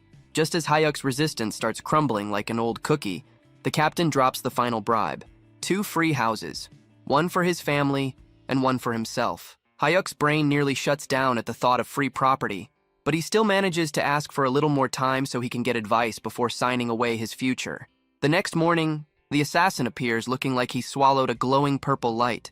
He has officially advanced from SR to SSR rank, and his new aura is so bright that Hyuk's eyes can barely handle it. Hyuk tells him to tone it down before they talk about the contract offer. The assassin is unexpectedly supportive, pointing out that Hyuk is basically a national treasure walking around in human form and deserves to be treated that way. Still, he has one condition that cannot be ignored. He warns Hyuk to demand full authority over when they enter and clear floors. He refuses to let greedy management filth drag them into danger before they are ready. The assassin explains that if Hyuk simply stays alive and keeps using his random summons, he will eventually be able to call beings that go beyond ordinary human limits. Hyuk's imagination can barely keep up with that level of power, but when he checks the numbers, he sees that his next random summon is still 19 days and some extra time away. After that strategy talk, Hyuk brings out the giant meat shield. The system confirms that both barbarian tanks are now present, but the poor giant immediately starts sweating. The assassin is in full bully mode, showing off his extra 2S ranks like a kid flaunting a brand new toy. The difference between them has become so massive that the giant is actually stumbling over himself in fear, unable to even look directly at the glowing purple assassin. Hyuk feels a bit sorry for his giant tank and decides that the next upgrade will definitely go to him.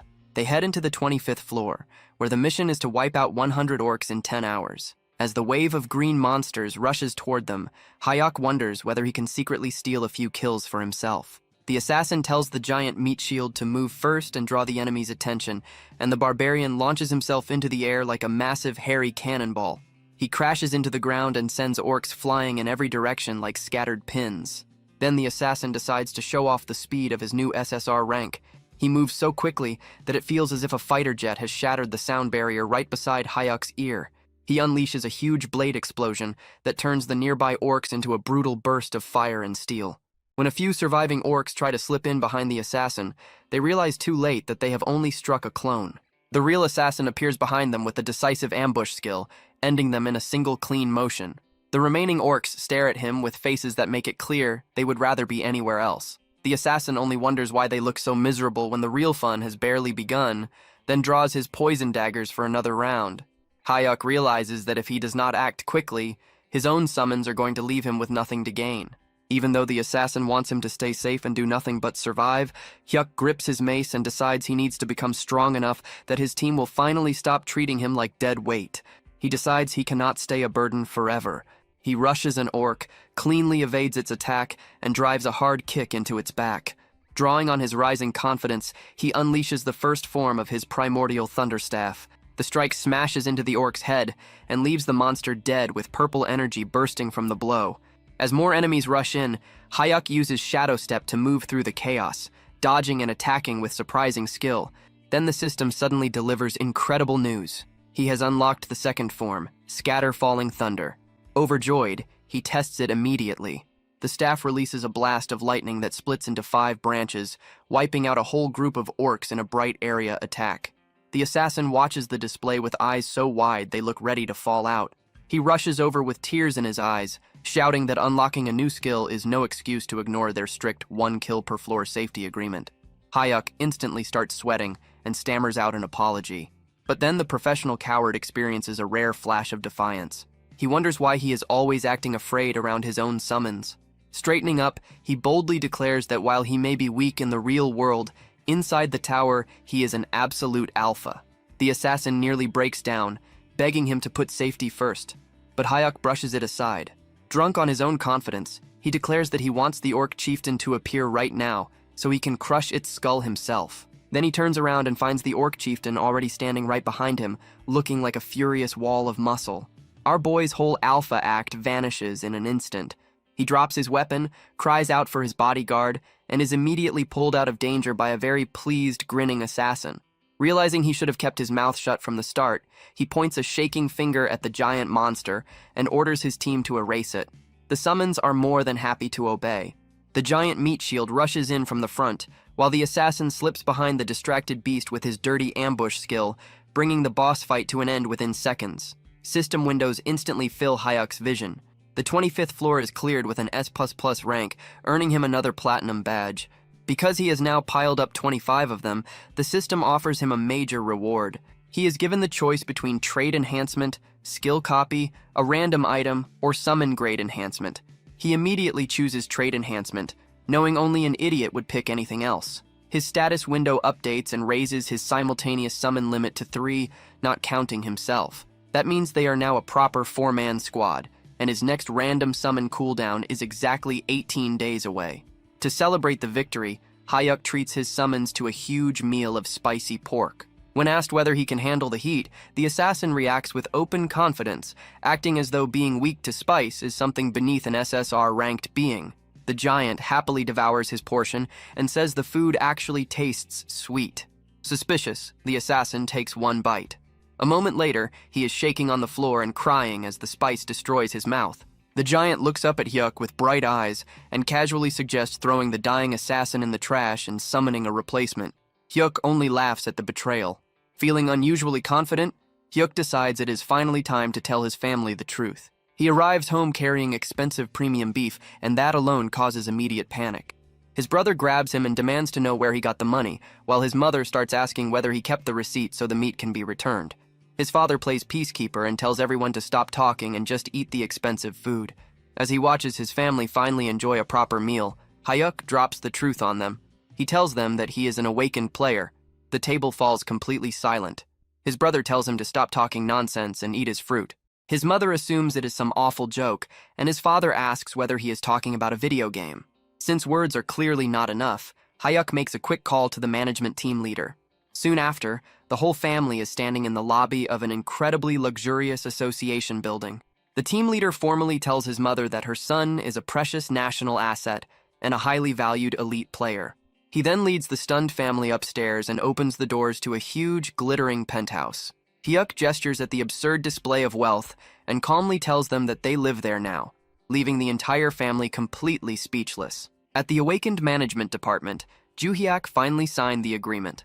Until not long ago, he had never imagined that he would end up accepting an elite contract. Life had turned in a direction he never expected. Team leader Gwang Hail apologized, saying that they could only offer an annual salary of 2 billion won because the starting pay for elite players was regulated. He added that someone like Player Ban should honestly be receiving far more. Joo-hyuk thought to himself that even 2 billion more now sounded strangely normal. His sense of reality was starting to dull. Then he explained that it had been his own decision. He simply was not comfortable with it becoming publicly known that he was the S++ rank record holder. If that happened, his private information would be exposed as well. If his face spread across television, social media, and every other major outlet, it would become difficult even for his family to go outside. Just imagining that was awful. That was why he had not even told his family that he was the S++ rank record holder. Gwang Hail nodded and then asked whether his family liked the house. If anything was missing, he said they should speak freely. Joo-hyuk replied that it was already more than enough. As he checked the message his brother had sent earlier, it said that he had seen their mother cry for the first time. She said she had never lived in a house like that before. It seemed she truly loved it. The message went on, saying that his own room was unbelievable too, with a laptop, a full gaming setup, and everything else. The television was so large it looked like a movie screen. He had thought he might actually faint. Then the message shifted into affection, but Joo-hyuk stopped reading there. He wondered whether life could really get any better than that, then immediately thought that such a wish might be greedy.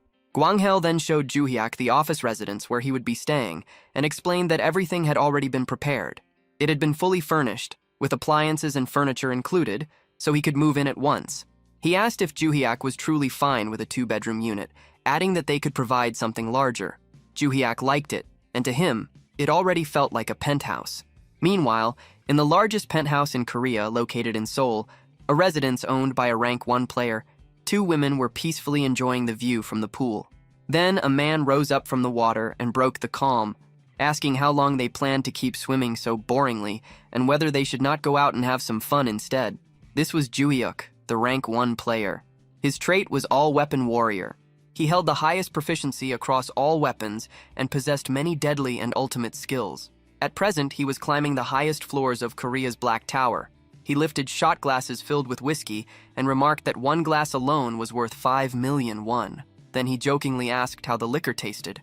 One of the women laughed and said that if the alcohol tasted sweet that day, she might end up drinking all of it. Another woman then said that she had been curious about something.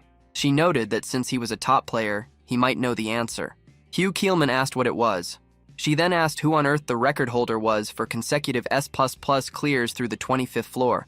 That was all anyone had been talking about lately, and she was genuinely curious.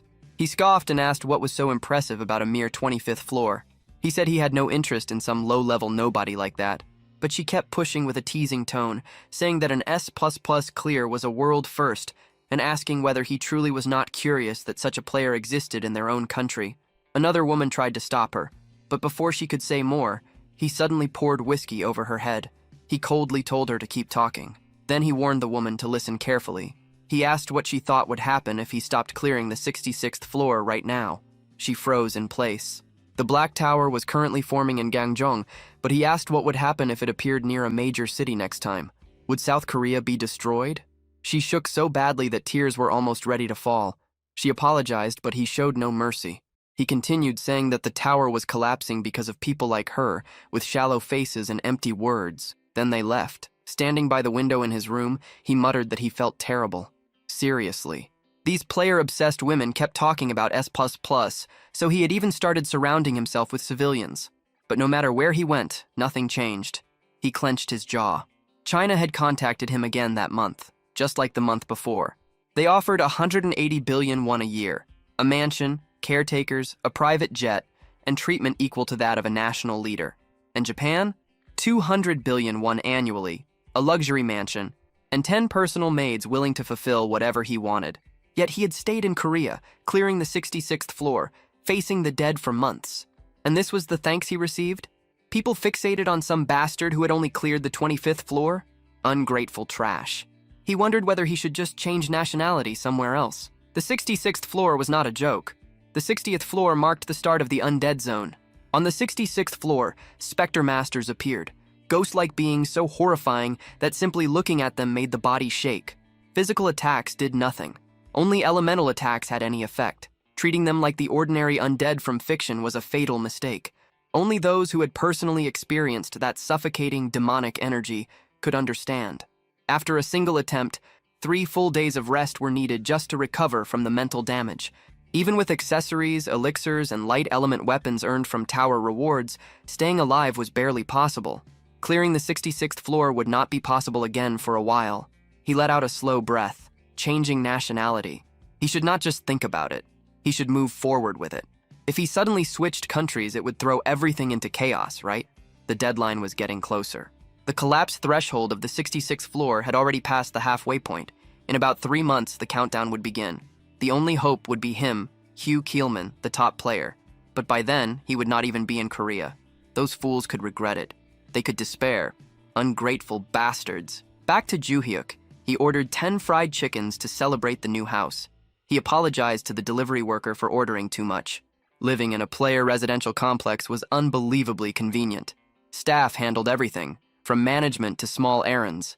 Laundry pickup and delivery were effortless, and cleaners were available whenever needed.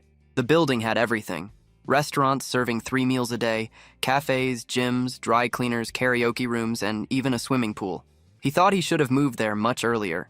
Satisfied, he carried the food inside to share with the others. They had just finished the 26th floor mission, eliminating 20 swamp trolls. The swamp made the stage notoriously difficult, but thanks to his shadow skill, everything had gone smoothly.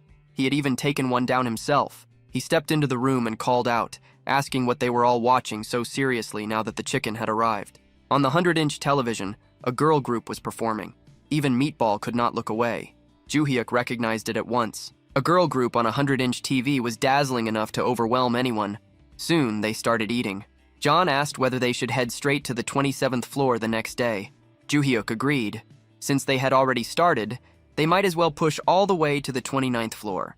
John then asked why the 29th. Joo-hyuk explained that they would repeat clears for 10 days. Then, once the random summon cooldown ended, he planned to challenge the 30th floor with a full party of 4.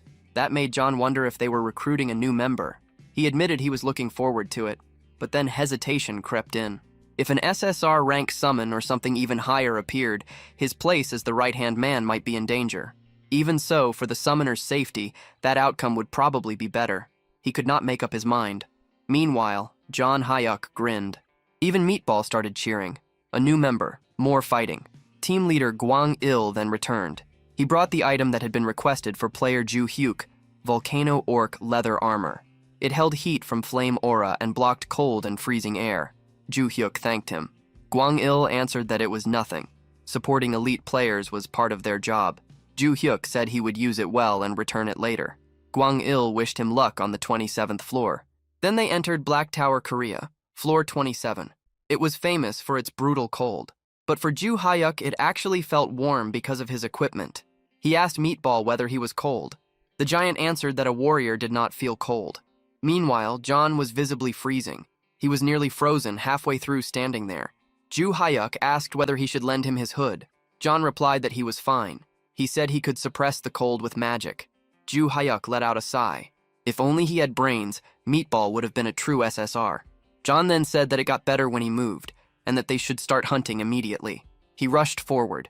Joo-hyuk muttered that he had thought Mr. Kozak had gone wild because of the cold, but to him it felt like sitting under a heated blanket. Honestly, even moving felt bothersome. Still, he figured he should at least catch one. He moved ahead with Meatball. But within seconds, a notification appeared telling him that he had successfully cleared floor 27. Joo-hyuk blinked in disbelief. Already? John answered in a shivering voice that he had cleared it for his summoner.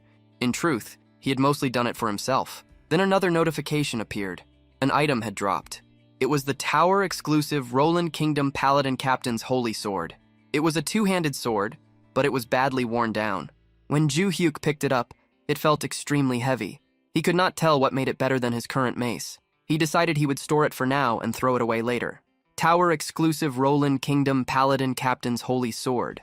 Its effects were increased attack power, sacred fire, spirit stability, and higher critical rate when fighting undead. Its limitation was that those effects applied only to undead enemies. Its durability was extremely low, meaning it needed repair after use. Its special feature was a faint radiance that infused both the wielder's body and sword.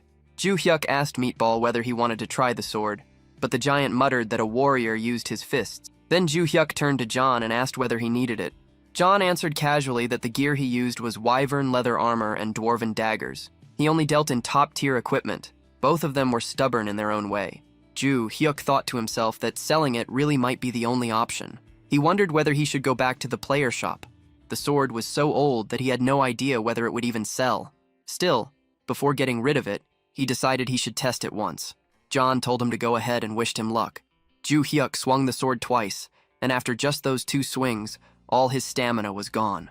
John nodded and praised him, saying it was impressive, exactly as expected of Summoner Ban. But Ju-hyuk answered that he could not even lift it properly, so the praise made no sense. This man truly had no idea when to stop. Even so, John added that he had done well. After all, physical ability was limited outside the tower. Ju-hyuk then asked whether there was really no way to remove that limit. John paused for a moment before saying that it was possible. If the boundary between the real world and the tower disappeared, that restriction would be lifted. The many towers across Earth would collapse, and reality itself would become the same as the tower. And when that happened, players would be able to use their full power. He looked at him with a serious expression and said that such a thing would be a sign of coming disaster. At the Japanese embassy in Korea, located in Gwanghwamun, a call came in. The message said that the rabbit wanted to leave its old nest and move to a new one. The rabbit referred to none other than the rank 1 player, Hugh Keelman. That was good news. Very good news indeed, the counselor replied. However, he added that the caller would have to bring him over personally. The wolves were watching the rabbit. He told them not to worry, saying calmly that he would handle it. Counselor Tomo of the Japanese embassy gave a faint smile. A storm was about to strike.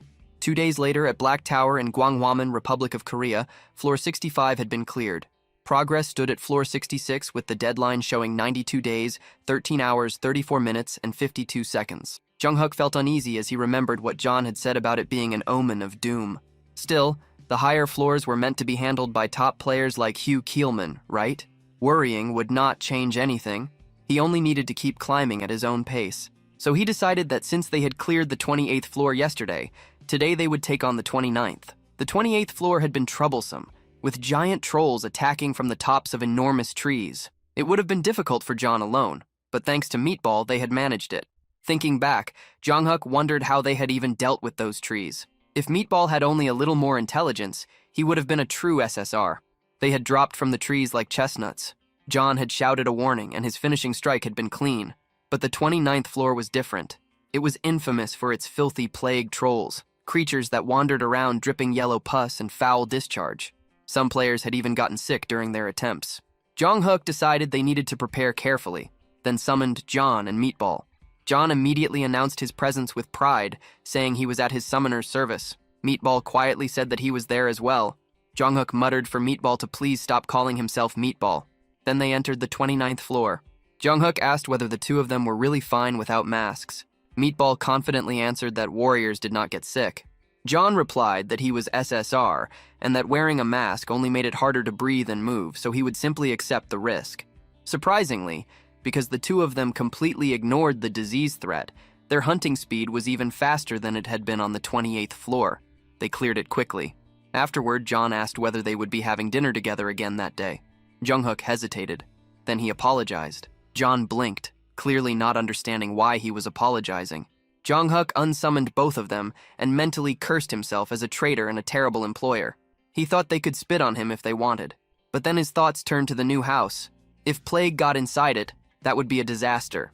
He looked at Meatball. The giant was huge and would spread contamination everywhere. How were they supposed to go back together like that? The next day, at the gym inside the awakened management department, a woman was doing squats with a barbell. After finishing her set, she dropped the weight. She was Nam Gun, Korea's rank 2 player, a trained swordswoman currently climbing the 62nd floor. She frowned. The dark zombies on the 62nd floor released an aura that corrupted players during battle. She could not see a way past it. She clenched her fists and wondered if this was her limit. Even if that was the case, as an elite player, she believed she had to keep moving forward until her body gave out. She drank a protein supplement. At moments like this, mindset mattered. She prepared herself for another set. But suddenly, people rushed past her. Mina was among them. Something was clearly happening. Mina quickly explained that news had just broken. A press conference was underway and Yu Keelman was speaking with a cold tone. He criticized the Awakening Management Department, saying it focused only on policy while neglecting allied teams. He declared that the future of the Republic of Korea looked bleak.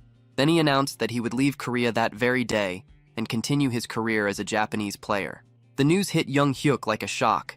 Yu Keelman, the country's top player, was switching nationality. Team leader Gwang Il confirmed it. That was why they had urgently called him in. He carefully asked how long it would take Young Hyuk to reach the 60th floor. Young Hyuk let out a quiet breath. He had expected this question. He explained that he was currently on the 29th floor. Even if he cleared one floor each day, it would take about 37 days to reach the 66th floor. The deadline was around 90 days, so it might look possible. But realistically, it was not that simple. For difficult sections, he would need at least 10 days of preparation. And according to his contract, climbing higher floors was entirely his own decision. Gwang Il lowered his head in apology. They had just signed the contract, yet he was already asking for something this heavy. Still, the situation had left them desperate. Young Hyuk thought to himself that seeing that expression only made it harder to refuse. Even so, what seemed impossible might still be forced into reality. At that moment, the door suddenly burst open. It was Nam Gyun. She had rushed in after hearing the news from Mina. She asked immediately about light attribute items from the United States. Gwang Il shook his head. Those items were still extremely rare worldwide. She nodded, apologizing for her urgency, then noticed Young Hyuk. She realized there was a guest present. Young Hyuk froze under her gaze. Gwang Il hesitated before explaining who he was. Young Hyuk quickly bowed, saying he was only there to sell some items. For someone like him, this moment alone felt like a major achievement. He then remembered something. He mentioned that he had obtained an item earlier and offered it for her to examine since she needed light attribute equipment. He showed her the sword. She carefully inspected it and asked if she could take a closer look. Young Hyuk agreed immediately, his face flushing slightly. She examined the weapon and read its effects. Increased damage against undead and improved critical rate. Her eyes widened. She had never seen effects like that before. Then she placed her hand on his shoulder and asked him to lend it to her just this once, promising to repay him in any way. Young Hyuk froze completely. Her face was close, far too close. His thoughts stopped entirely. He could not process anything beyond how beautiful she looked. For a brief moment, his mind drifted away from reality. He imagined an impossible future, standing beside her, living a completely different life. But in reality, he was simply standing there, lost in his own thoughts, with an awkward expression frozen on his face. Then she spoke again, asking whether he had just said he would lend her the holy sword. That was when Young Hyuk finally returned to reality. He realized that he had drifted off into a ridiculous fantasy without even noticing. Startled, he straightened up at once. He quickly confirmed that yes, of course, he would lend it to her. He told her to use it freely and let him know how it performed. She thanked him warmly, calling him Player Bong, and said that if he ever needed help, he could ask at any time, and she would do whatever she could. She prepared herself almost instantly. She declared that she would challenge the 62nd floor right away. Gwang Il told her to return safely. As she left, Jung Hyuk wondered whether the sword would actually be useful. He hoped the review would be good enough that he could sell it for a decent price. He had planned to get rid of it anyway, so there was no point in getting greedy now. Still, he could not help wondering how much a holy sword like that might be worth. She entered the 62nd floor. The failure conditions were death or abandoning the mission. The moment she stepped inside, she frowned. The undead appeared immediately. Her whole body tensed. No matter how many times she faced this kind of enemy, she could never grow used to it. The crushing pressure and the suffocating energy that made her want to run away were still just as awful as ever. She activated the holy sword. A faint white glow appeared. The blade looked badly worn, and the light it gave off was dim. It felt weaker than expected. The other light attribute items she had used before had shone much brighter. She questioned whether this would really be enough. Then, the undead rushed her. She realized she had no choice but to confront it head-on. To face the enemy without retreating, that was a player's fate. She charged forward. Their attacks collided. The undead's claws were wrapped in dark energy, and that power came crashing toward her.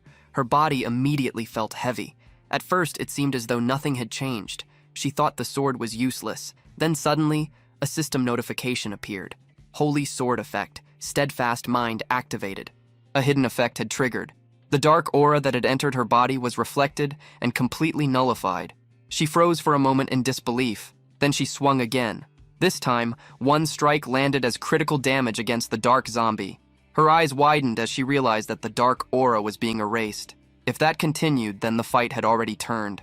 She pressed the attack. Slash after slash followed. Within seconds, the dark zombie fell. It felt absurdly easy. And from there, she began tearing through the floor without stopping. Meanwhile, team leader Guanyol checked the time. It had been 2 hours since she entered the 62nd floor. Whenever player Namgun failed, she usually returned by then. He wondered how it would go this time. Then she appeared. Juhyuk's eyes sharpened. She was back. Guanyol welcomed her back and praised her effort. She told him to wait a moment while she took a healing potion and removed her armor. Juhyuk immediately thought that there was no way she could have already cleared it, so he assumed she must have abandoned the mission. Maybe even with the Holy Sword, it had still been impossible. He nervously asked how it had gone and said he was glad she returned safely. He asked whether the Holy Sword had at least been somewhat useful, and added that if it had not been good, she could be honest about it. She gave no answer at all. Instead, she walked straight toward him and wrapped him in a tight hug. And in that instant, something inside Juhyuk's lifelong, painfully untouched existence cracked apart completely. His brain stopped working. He could barely process what was happening. To him, she suddenly felt far too aggressive, far too close, and far too dangerous for his sanity. And just like that, his mind slipped straight back into full delusion mode. Now his mind had already gone even further, imagining the two of them attending their child's elementary school orientation together. She thanked him with complete sincerity, saying that without the holy sword he had lent her, she would have definitely failed. Meanwhile, Juhyuk was still trapped in his own thoughts, mentally watching their imaginary children grow up. Then she turned toward team leader Guanyol. She reported that the 62nd floor clear had been a success. With more testing, she could confirm it fully, but if things continued going well, she believed that even the 66th floor might become possible with that sword. Team leader Guanyol burst with joy. If that was true, then everything had changed. In his mind, he realized that if this sword had ended up in Yu Keelman's hands instead, it would have been a disaster. That man would have kept all of its value to himself. Then Guanyol glanced at Juhyuk and thought that the more he learned about him, the more interesting he became. Gyun suddenly stepped back, apologizing because she had gotten carried away. That was when Juhyuk finally came back to his senses. It felt as if he had lived an entire lifetime inside that delusion. She explained that she had used the sword well, but the blade had been damaged in several places. Juhyuk thought that it had already been in rough condition from the start. At this rate, it would probably wear down completely after only a few more uses. Guanyol added that this was not a problem. There were skilled craftsmen in the player workshop, and with proper repairs, the sword could last much longer. Relief appeared on her face. Juhyuk then asked whether the repair costs would be high. Guanyol immediately answered that the department would cover it. Juhyuk hesitated for a moment, then asked whether they would rather buy it from him outright, since they were going to need it for clearing the higher floors anyway. Guanyol shook his head. In his view, selling it would be a mistake. Renting it out would be far more profitable while still keeping ownership. There were hundreds of towers across the world, and most countries had not even reached the 60th floor yet. That meant people would come looking for this weapon. It could be rented out for 10 billion won every single time it was used. Juhyuk froze. A rental business. Pure profit. Guanyol continued, saying that the department would even handle all the rental procedures for him. Juhyuk nodded immediately. Then he offered to rent it to the department for 1 billion won for now, while leaving room to expand globally in the future. Guanyol quickly waved that idea away and said there was no need to worry. The department would handle everything. Once all of it was settled, Juhyuk was overflowing with excitement. 10 billion won per rental. It did not even feel real anymore. This was no longer just a sword, it was a gold mine. So he declared that the day called for a celebration. He bought food for John and Meatball. John was thrilled, clearly touched that Juhyuk had personally bought it for them. Even Meatball was overjoyed, saying that no one had ever treated him this well before. Juhyuk told them to eat as much as they wanted and not hold back. He admitted that thanks to the two of them, he had made it this far. That evening, breaking news spread across Korea. The 62nd floor had been cleared successfully. A new holy sword with divine attributes had been revealed. Player Nam Gun had emerged as a new hope for the 66th floor. People even began forgetting Yu Keelman. And just like that, because of Joo-hyuk's unexpected contribution, Korea's crisis slowly started turning into an opportunity. 10 days later, Joo-hyuk had spent the past stretch of time repeatedly clearing the 28th floor as preparation. Now, the long-awaited moment had arrived. The cooldown on the random summon had finally ended. He washed himself carefully, trimmed his nails, and had even been fasting since the day before. He wanted the best result possible. He clasped his hands and prayed for something incredible. SSR. No, even better. LSR. Legendary super rare. John smirked and told him not to worry, saying it would turn out fine. Surely they would not end up with another summon like Meatball. Meatball immediately reacted to that. Joo-hyuk replied that there was nothing wrong with Meatball. After all, he had helped them clear so many floors already. John let out a sigh. Then he looked at Meatball, and the giant only smiled brightly. He told her not to smile like that again because it was unsettling. Then he forced himself to focus. Joo-hyuk called out for the random summon, praying that the result would be a high grade. A light appeared. A figure began to take shape, and it looked like a woman. It was a female summon. The light slowly faded, and she stepped forward with calm grace. She thanked him for summoning her and humbly greeted Master Ban. Her name was Giant Dao Rei. All three of them were stunned. She was clearly extraordinary, and the shock in the room spread instantly. Joo-hyuk asked what they were supposed to do now. John could only repeat the same question.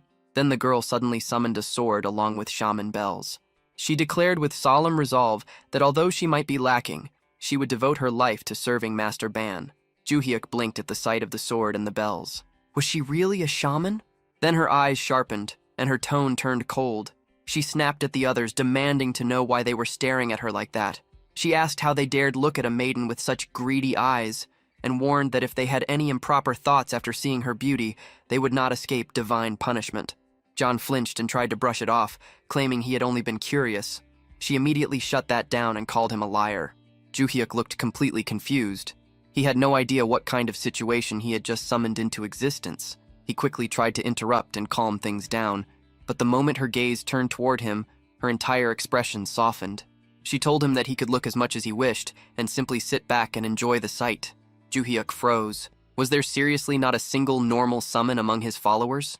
Still, SSR was an enormous win. She matched the rank of his strongest existing summon. Then another thought hit him. Were there different levels even among SSR summons? He checked her details. Name, Giant Dao Rei. Grade, SSR Super Special Rare. Type, Priestess. Affiliation, Imperial Shrine of the Heavenly Empire. Manifestation duration, 5 hours. Cooldown, 3 hours after dismissal. She was described as a strict, solemn, and commanding high priestess, the kind of person who killed the mood the moment she entered the room. Then suddenly, Joo-hyuk was dragged into her memories. He saw a vast empire. She had once been the princess of a great nation. From childhood, she showed deep interest in shamanism and eventually rose to become the empire's high priestess. After her father died, her younger brother took the throne, but he was soon murdered by their uncle, who stole the crown for himself. Consumed by fury, she swore revenge. She carried out a forbidden ritual, a death curse. Her uncle prepared for it, even sacrificing others to redirect the curse away from himself. But she was no ordinary shaman. She had been taught directly by the gods of the empire. Once her ritual was complete, nothing could endure her power. Her revenge succeeded. But using such a curse for personal vengeance was a violation of the natural order. The backlash consumed her, and she died young. Joo-hyuk returned to himself and immediately understood more. That explained her nature, her severity, and the force in her personality. It all fit. He then asked her a careful question.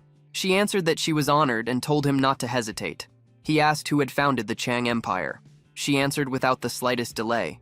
It had been the great King Jianlong, the ruler who defeated the wicked Wang and Kim clans and expanded their territory all the way to Goryeo. He had been a great ruler who changed the nation's name from Baekje to Chang. Joo-hyuk asked if that meant the giant founder of later Baekje was the one she was referring to. She slowly nodded and confirmed it. Then Joo-hyuk fell into thought. A parallel world. In her world, later Baekje had unified the three kingdoms instead of Goryeo. Kozak had once mentioned that his previous world also resembled modern Earth. Joo-hyuk kept thinking. The history before the three kingdoms matched what he knew. It seemed that history had split off exactly around that era. It was fascinating. No wonder she carried herself that way. She had literally been a princess. Then suddenly, another thought hit him. He had been fasting since the day before for the summon. Now that everyone was gathered, maybe they should eat some ramen. John agreed immediately and asked for a mild one. Then Ju-hyuk turned to Jian and asked about her choice. She hesitated, feeling that being picky about food went against proper conduct. Meatball said everything sounded amazing. John added that anything made by Master Bong was the best. Ju-hyuk smiled and said he would make it quickly, telling them to just grab a large bowl. Then Jian suddenly exploded. She demanded to know how they could act so shamelessly when they were merely summons. She said they deserved a beating and told them to get lost immediately. How could they allow Master Bong to prepare food with his own hands? Her sudden outburst startled Ju-hyuk. John protested, saying that they were the same rank, so he could not understand why she kept talking down to them. But Jian stepped forward with overwhelming authority. She said she had tried to stay reasonable, but now it seemed she would have to curse them just to make them understand. John immediately backed away. A curse was not something he wanted anywhere near him. In the very next moment, they were all in the kitchen. John declared that he would make the ramen. Even Meatball ended up struggling with the pot. Ju-hyuk let out a sigh. A crazed assassin and a savage warrior. Apparently, even these death-defying lunatics still had things they feared. After the meal, Ju-hyuk asked if they should head to the tower. Jian declared that this maiden would serve him with complete loyalty and that he only needed to give the order. Then they entered the 30th floor. Ju-hyuk thought that Jian joining them might actually be a good thing.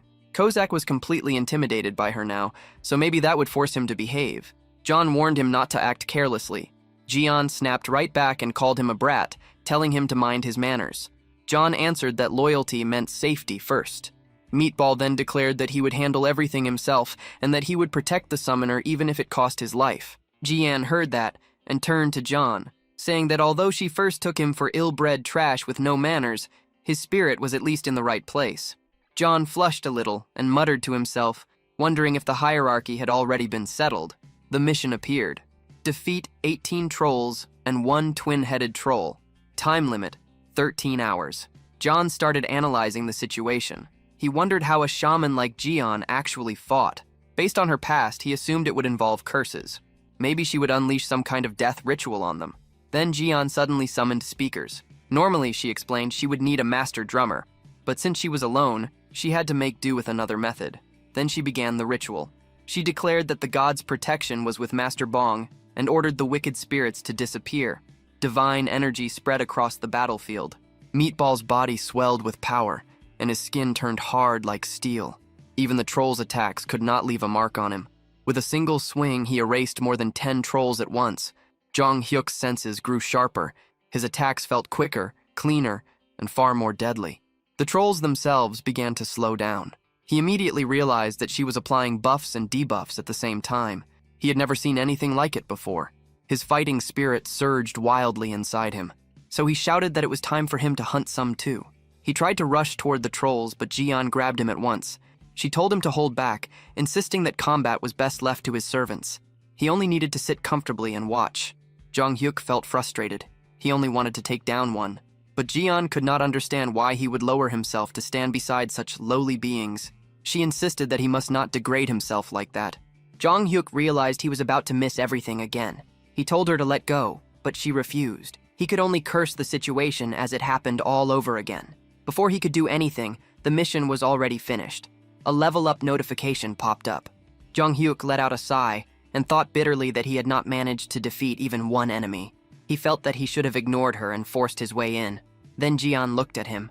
She asked whether he was displeased. Her eyes shook visibly. She looked as though she might start crying at any second. Jong-hyuk froze. For a moment, he could only stare, realizing that she really did look like she was about to cry. Leaving Ju-hyuk stunned and with no idea how to respond, he stood there completely lost as Giant Delray broke down in tears. Through her crying, she tried to explain that everything she had done came only from worry for his safety. Again and again, the people around her had disappeared, and she was terrified that the same thing would happen once more. Hearing that, Ju-hyuk finally began to understand the burden she carried. She had lost her father at a young age, been betrayed by someone she trusted, and had even watched her younger brother die. Even knowing the price, she had still chosen revenge, fully aware that it would take her own life in return. The feelings behind that choice, The loneliness, the fear, and the despair suddenly became much more real to him. She was not just a summoned being tied to a duty, but someone with a fragile heart hidden beneath a cold and disciplined exterior. Ju Hyuk reassured her and promised that he would stay safe and would not recklessly throw himself into danger. That simple promise was enough to settle her. At that moment, John and Go Bang returned after finishing the cleanup. The instant John saw her crying, he completely misunderstood the situation. Assuming it had something to do with him, his reaction only made things worse.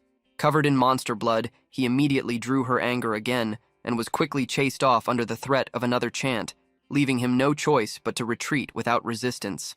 Later, back at home, Ju Hyuk counted the rewards they had gained from their progress.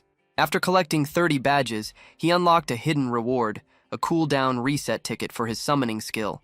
The idea of calling another companion right away crossed his mind, but when he looked at his current group, he decided not to do it. Their strength was already more than enough, and it seemed smarter to save that chance for a moment when it was truly needed. Meanwhile, Ga-hyun continued climbing and successfully cleared the 63rd floor. News of her success spread quickly, drawing attention to how important the Holy Sword had become against undead enemies. With that weapon, as long as the dark aura could be resisted, the undead were no more dangerous than ordinary monsters. As the deadline to conquer the 66th floor grew closer, tension spread throughout the country. With Gwangil gone, uncertainty weighed heavily on everyone. Even so, Ga-hyun publicly declared that the goal would be reached within a month. Plans were also announced to rent out the Holy Sword internationally, though one exception was made completely clear. It would never be lent to the country that Gwangil had chosen to join. During all of this, Gwangil reacted with open fury, blaming the entire mess on the fact that the sword had not been revealed earlier. At the same time, pressure from higher authorities forced him to speed up his own climb, pushing him to challenge the 57th floor immediately and even appear on television to calm public opinion. His frustration only deepened, and he became set on finding the owner of the Holy Sword and making that person pay. As the news spread across the internet, speculation over the sword's owner exploded. Seeing all the praise aimed at that unknown figure, Ju Hyuk could not help feeling a quiet sense of pride. Behind him, the others could only watch in silence. Not long after, a delivery arrived. It was the high-end ice cream Ju Hyuk had impulsively ordered. Deciding to treat everyone, he handed it out. As usual, he took the first bite himself, a small habit that had formed ever since Giant Delray joined them. Go Bang and John immediately gave in and ate without restraint, while Giant Delray at first tried to keep her dignity, criticizing their poor manners. But the moment she tasted it, that composure fell apart. The sweetness caught her completely off guard, and even she could not hide the reaction. She tried to recover her pride afterward, but it was obvious that she had been affected just as much as the others. Once they finished, she thanked Ju Hyuk and then brought up a request. Before her summoning time ended, she wanted to perform a ritual to draw good fortune toward him and drive away misfortune. When asked whether there was anything troubling him, John immediately brought up Gwangil and retold everything that had happened. The moment Giant Delray heard the story, anger rose inside her. She declared that such a person should not go without punishment and asked for an item that had once belonged to him. Ju Hyuk refused at first, worried about what might happen if she used another dangerous curse. But she explained that this would not be a death curse. It would be a karmic ritual, something that would only speed up the natural consequences of his own actions. She assured him that it would not harm her, and after hearing that, Ju Hyuk agreed. Soon afterward, John returned with an item Gwangil had once used. Using that object, Giant Delray began the ritual and called upon the balance of karma. When the process ended, an unseen force settled into place, leaving the result to fate. Depending on the weight of Gwangil's past actions, the outcome could range from small misfortune to something far more severe. Elsewhere, Gwangil appeared on television, now presented as Japan's sole hope for conquering the Black Tower. As Japan's symbol for that mission, Gwangil stepped onto the stage and was met at once with loud applause. During the broadcast, he carried himself with full confidence, explaining that although there was still time before the deadline, he had chosen to move early in order to reassure the public. With his strength, clearing the 57th floor seemed like nothing difficult at all, and he intended to prove it right there on the spot. Without hesitation, he entered the Black Tower. The mission was to hunt 15 flame wyverns within 14 hours, creatures that dominated the sky and preyed on ogres. He had cleared this floor many times before, so he knew its patterns well. Even so, as the fight began, a strange sense of unease started creeping over him. He began by targeting enemies that were isolated, the usual method for avoiding being surrounded. As an all-weapon user, he could adjust to any distance, so he opened the battle with long-range attacks. But something immediately felt wrong. The first arrow he released deflected in an unexpected direction, striking a different wyvern and drawing extra attention, though dealing with two at once was still within his ability. Even so, the battle did not unfold the way it should have. After bringing them down, he noticed something unusual. Not a single one of his attacks had triggered critical damage. He brushed it aside and moved forward. Then things got even worse. A sudden sneeze ruined his aim, sending an arrow straight into a cluster of wyverns. At once, 3 of them focused on him and launched a coordinated assault. Even stranger, all 3 released dragon breath at the same time, something rarely seen because of the burden it placed on them. Forced into a desperate corner, Gwangil brought out his strongest skills and barely survived the clash. After a brutal fight, he killed 2 of them, leaving 1 weakened wyvern behind. Thinking he had regained control of the situation, he moved in to finish it. That confidence vanished almost immediately.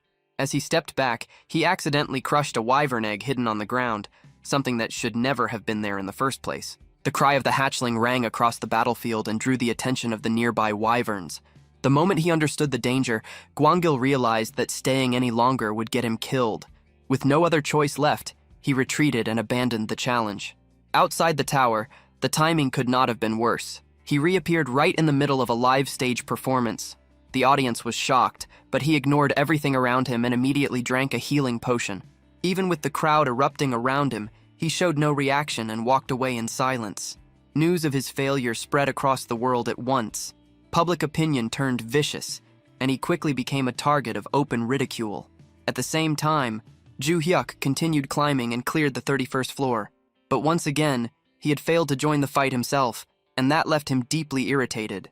Meanwhile, Gayun kept advancing at an incredible pace, breaking record after record thanks to the power of the Holy Sword. Elsewhere, discussions about the sword had already begun in the United States. Since their own deadline was still secure, their attention shifted away from urgency and toward strategy.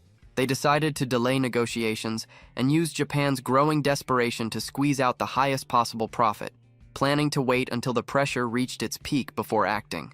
Then news spread that Chow Min had failed the same floor twice in a row. As a result, he had completely vanished from public life, unable to even step outside his own home. All across Japan, public opinion had turned against him, and a clip of his humiliating collapse spread everywhere, making his situation even worse. Bong Joo-hyuk thought about it and felt that Chow Min was simply facing the result of his own choices. There was some curiosity over whether that curse would last forever, but it was understood that it would not. Once the balance of his actions was restored, the curse would naturally fade away. Even so, although he believed it was deserved, Bong Joo-hyuk still felt a small trace of pity for him. Then his attention shifted, and his energy returned. It was time to challenge the 32nd floor. Cossack prepared himself with a short warm-up, eager to push his efficiency in combat as far as possible. Meanwhile, Mikasa stayed calm and ready as always. At the same time, Meatball was visibly thrilled, practically shaking with excitement at the thought of hunting monsters again. Before they headed out, Bong Joo-hyuk suddenly stopped and said that he had something important to discuss with Mikasa. To shape the mood, he revealed a stack of premium ice cream boxes. The moment Mikasa saw them, she nearly lost control of herself, her excitement rising at once. Bong Joo-hyuk recognized the brand immediately and knew it was one of the highest-tier ice creams available. Meatball reacted just as strongly, his eagerness becoming almost ridiculous to watch. Bong Joo-hyuk found Cossack's knowledge of the brand a little strange, but he let it pass and told both Cossack and Meatball to leave the room so he could speak with Mikasa alone. The two reacted dramatically, begging not to be left out, their emotions swinging all over the place. In the end, Bong Joo-hyuk had to promise them meat if they left, and that instantly changed their attitude. Without any further resistance, they walked out.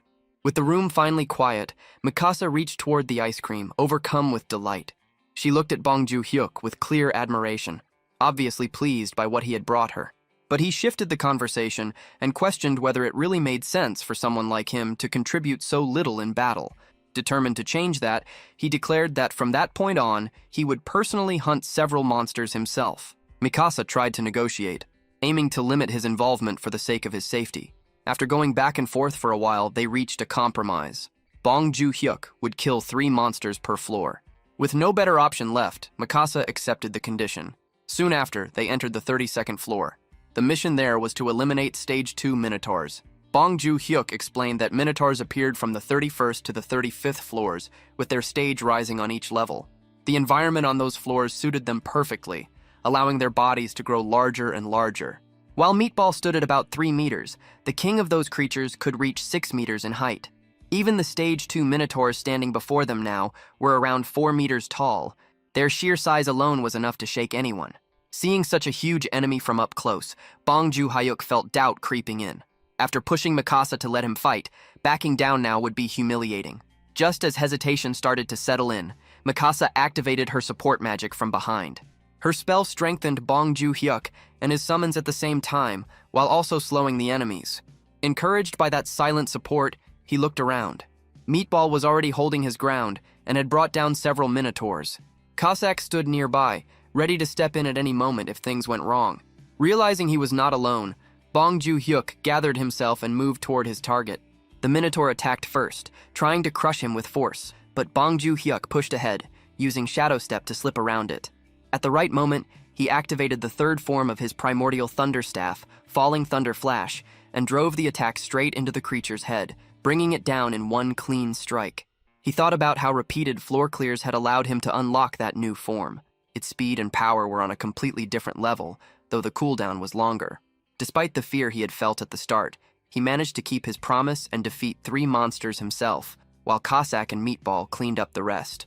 Once again, the floor ended with an S++ rank, earning him another platinum badge. The following day, attention turned to Anya, who had just returned from a higher floor. When asked about her progress, she described the 65th floor as extremely difficult. At first, it sounded as though she had struggled badly, but it soon became clear that she had still cleared it in only 6 hours. Everything was moving according to plan, and after a short rest, she intended to challenge the 66th floor. Elsewhere, officials gathered for a meeting to discuss the situation. Even though Chow Man's failures in Japan did not directly affect Korea, unease still remained. After a long discussion, one conclusion was reached. The 66th floor had to be cleared at any cost. Doing so would buy them another 6 months. There was confidence that Bong Joon-hyuk could reach the 60th floor within that time, allowing him and Anya to join forces on the upper floors. Still, one concern remained. People began to worry about whether Bong Joon-hyuk's holy sword would last that long, considering how badly its condition had already started to decline. Even with that concern, trust in his ability remained strong. People compared him to other top players and kept reaching the same conclusion. Bong Joon-hyuk was exceptional, possibly even beyond them. His streak of consecutive S++ clears had already broken all previous standards. Then, at that very moment, another update came out and pushed that record even further. He had now reached 33 consecutive S++ clears. That only strengthened the belief that he would become one of the nation's most important players. Later, Bong Joon-hyuk examined a perception-blocking talisman. Its effect allowed his summons to appear as harmless creatures in the eyes of others. To normal people, they would still seem ordinary, and even powerful figures from the past had once used tools like this.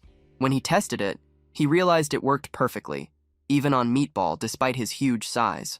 No one showed fear. Then a notification appeared, informing him that 1 billion won had been deposited into his account as a rental fee for the sword. Realizing that Anya had kept making progress with it, he figured that even more money would follow soon. The thought of that kind of wealth pulled him into a brief fantasy about living in complete luxury. Later, he went outside with his summons and watched how ordinary people reacted to them. One passerby even found Meatball cute, seeing him as a harmless little creature because of the talisman's effect. That confirmed the item worked flawlessly. Satisfied, Bong Joon-hyuk decided to treat his companions to an expensive meal. Even though the restaurant prices were outrageous, he told them to eat as much as they wanted. They showed no concern for the cost and enjoyed everything without restraint. The next day, reality hit him hard. The final bill was enormous, leaving Bong Joon-hyuk staring at it in disbelief. Even so, he forced himself to move past it and turned his attention back to the next goal, clearing another floor. Before long, they arrived at the 34th floor, where the mission was to defeat 20 Stage 4 Minotaurs. The moment Bong Joon-hyuk saw one, he was hit by its overwhelming size. It stood around 6 meters tall and completely dwarfed him. Fear crept in as he wondered how he was supposed to kill something like that. He quickly came up with a plan. First, break its balance by attacking the legs, then finish it while it was unstable. But uncertainty still remained. At that moment, Cossack stepped forward and offered support. On the condition that Bong Joo-hyuk would fight only one monster, he agreed to help. With that settled, Cossack coordinated with Meatball. Meatball took position to assist, planting his stance properly this time. Bong Joo-hyuk understood the plan. He would use Meatball's raw strength to launch himself high into the air. Trusting his team, he ran forward and jumped onto Meatball's hands. With a powerful shove, he was thrown high into the air, but the force was far greater than he had expected. He shot upward out of control, lost his balance in midair, and then began falling faster and faster. Panic hit him, but at the final moment, he activated Shadow Step, slowing his fall and regaining control. In that instant, he felt that something had changed. His movement had become lighter, almost as if he could walk through the air itself. The moment he recognized that shift, he understood that his skill had evolved. He gave this new ability the name Shadow Walker, reflecting its power to let him move freely even in midair. After landing safely, he was filled with excitement at having unlocked yet another skill. The next moment showed Joo-hyuk using Shadow Step through the air itself, leaving his other 3 summons completely stunned. Joo-hyuk remembered something from the past, when his captain had once said that someone had been seen performing shadow steps among the clouds, a story he had never believed. But seeing Joo-hyuk now made it clear that such a thing was truly possible. Joo-hyuk moved closer to the Minotaur, while thinking that he might be traveling too fast, and he questioned whether he could even aim properly at that speed. In the end, he decided there was only one way to know.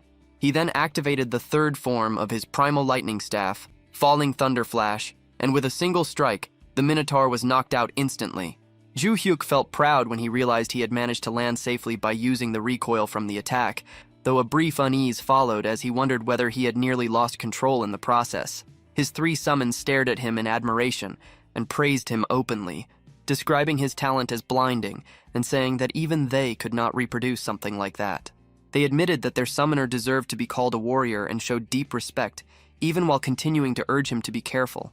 One of them added, while pretending to stay calm, that even she had felt her hair rise from worry. Joo-hyuk admitted that he had also been shaken, but somehow he had still managed to pull it off. The summons then immediately moved to finish the remaining Minotaurs, tearing through them without hesitation. A system window informed Joo-hyuk that he had successfully cleared the mission on the 34th floor, gained a level, received 3.4 kilograms of mana stones, and obtained a Summon Great Up rune. Joo-hyuk was stunned when he realized that a Summon Great Up rune had dropped as an ordinary reward rather than a special bonus, and it felt to him like hitting the jackpot. Another system message confirmed an S++ clear rank for the 34th floor of the Black Tower in Korea, granted him a platinum badge, unlocked the 35th floor, and then removed him from the tower. After returning home, Joo-hyuk praised all of his summons for how well they had performed. Then, in a private moment, he quietly asked Cossack whether an SSR summon could be raised to LSSR by using the grade rune. Cossack denied it without hesitation, explaining that the rune could only raise a summon as far as SSR. Not long after, Meatball was called over for dinner by Dal Rey. Cossack immediately started complaining to Dal Rey, angrily grumbling about how expensive it was to keep Joo-hyuk's team fed, and Dal Rey also scolded Meatball for eating too much. Meatball became visibly upset and promised that he would eat less from now on. Joo-hyuk ended up feeling sorry for him and handed Meatball a Great Up rune to help him rise in rank. Meatball thanked him through tears and threw himself into a tight hug, accidentally pressing his chest hair into Joo-hyuk's face, which filled him with disgust. The scene then shifted to the Chinese Special Information Department, where Xiu Jun, the deputy director, called in a section officer and demanded to know why there was still no news about clearing the 59th floor. The officer reported that among the forcibly naturalized assets, more than half had gone missing inside the tower, causing major setbacks, and that many were said to have taken their own lives within it. Shujun received a list of elite South Korean players and ordered the officer to select proper targets from recently contracted rookies, making it clear that famous names were to be avoided and that everything had to be carried out without leaving evidence, so the country could never deny responsibility. The officer saluted and left. After that, Shujun reflected coldly that unlike Japan's public attempts at forced naturalization, which had only ended in humiliation, they would simply abduct players if that became necessary. A short time later, 2 days passed. Joo-hyuk and his summons had mostly been living on ramen, as Cossack was trying to save money. Joo-hyuk remained focused on other concerns when a system window appeared, showing a catalog update that listed the dull barbarian Meat Shield as unable to be summoned. Joo-hyuk immediately became worried, But Cossack explained that ranking up involved strengthening the soul and was dangerous, with the risk of permanent deletion if the process failed. The word deletion struck Ju-hyuk hard. Dal Rey scolded Cossack for frightening him, and quickly reassured Ju-hyuk that if Meatball had truly been deleted, his name would have disappeared completely. She explained that his inability to be summoned probably pointed to another cause, possibly the rare case of a 2-rank leap. Cossack agreed, and suggested that Meatball's soul was unusually pure, making him better suited for a successful upgrade. Ju-hyuk, however, rejected Cossack's misunderstanding in his own mind and kept worrying about what a sudden rank jump might mean. Trying to change the mood, Ju-hyuk suggested that they go to a cafe after eating ramen. Then another concern hit him. What if Meatball returned even bigger than before, and what if the new house no longer had enough space? The scene shifted to a cafe, where 2 men were talking about the coming raid on the 66th floor, assuming it would be cleared easily because of the Holy Sword. One of them openly expressed admiration for a hero named Nam Gi-eun. The other immediately rebuked him for speaking of her without proper respect. Ju-hyuk, moving through the area like any ordinary passerby, stepped in and, without anyone noticing, ended up embracing Nam Gi-eun by accident. The cafe drinks and desserts soon arrived, and everyone enjoyed them together. At that moment, Gwangil called Ju-hyuk to congratulate him on his record-breaking streak of consecutive S++ clears. He then brought up the penthouse that had once been used by Yuchi Alman, offering to transfer it to Ju-hyuk for free as a gesture of gratitude for renting out the Holy Sword at such a low price. Ju-hyuk was caught off guard and asked for time to think before ending the call. Cossack asked who had called, and Ju-hyuk reminded him about the house they had visited earlier. Cossack admitted that it had been magnificent, while Dal Rey agreed that a place like that suited Ju-hyuk's position. Cossack warned him not to trust free gifts, insisting that nothing in life ever came without a price, while Dal Rey encouraged him to accept it as a fair reward for everything he had already contributed. Ju-hyuk remained torn, thinking about how accepting such a gift could make it much harder to refuse future demands from the management department. In the end, he decided that he would buy the house instead. His summons praised that choice, but the moment he checked the price, Ju-hyuk discovered that it was 20 billion won, not the 2 billion he had expected. That left him frozen in place. Cossack asked what had happened, and Ju-hyuk quietly decided that they should leave. As they walked out of the cafe, the summons talked among themselves about how they might not need such a huge home after all. They brought up the trouble of cleaning it, the cost of maintaining it, the long walk to the bathroom at night, the bugs that would gather in the garden, and all the other inconveniences. In the end, they concluded that being with Ju-hyuk mattered more than living in a large place, and they praised his judgment as brilliant. Then, at that moment, 2 suspicious men entered the cafe carrying the smell of weapons, blood, scars, and gunpowder with them. Cossack immediately recognized them as the same kind of people as himself, and silently marked both of them for tracking. Ju-hyuk called for Cossack and told him they were heading home. Cossack decided internally that, for now, he would keep the situation hidden from his summoner, and the scene ended there. The scene shifted to the Awakener's management administration, where Nam Gi-eun sat in silence, fully absorbed in image training inside her own mind. In her thoughts, she reviewed how the Holy Sword was vital for neutralizing the dark aura of the undead. Even so, she firmly decided that she could not depend on that weapon alone. Her mental training played out clearly, throwing endless enemies at her, including dark mummies, dark zombies, dark skeletons, dark ghouls, and even a full undead army. She had already cut down hundreds of them to reach her current level, strengthening her resolve and sharpening her senses. As the intense image training came to an end, Gi-eun prepared to leave. Her superior addressed her formally, wishing her luck and telling her to stay careful.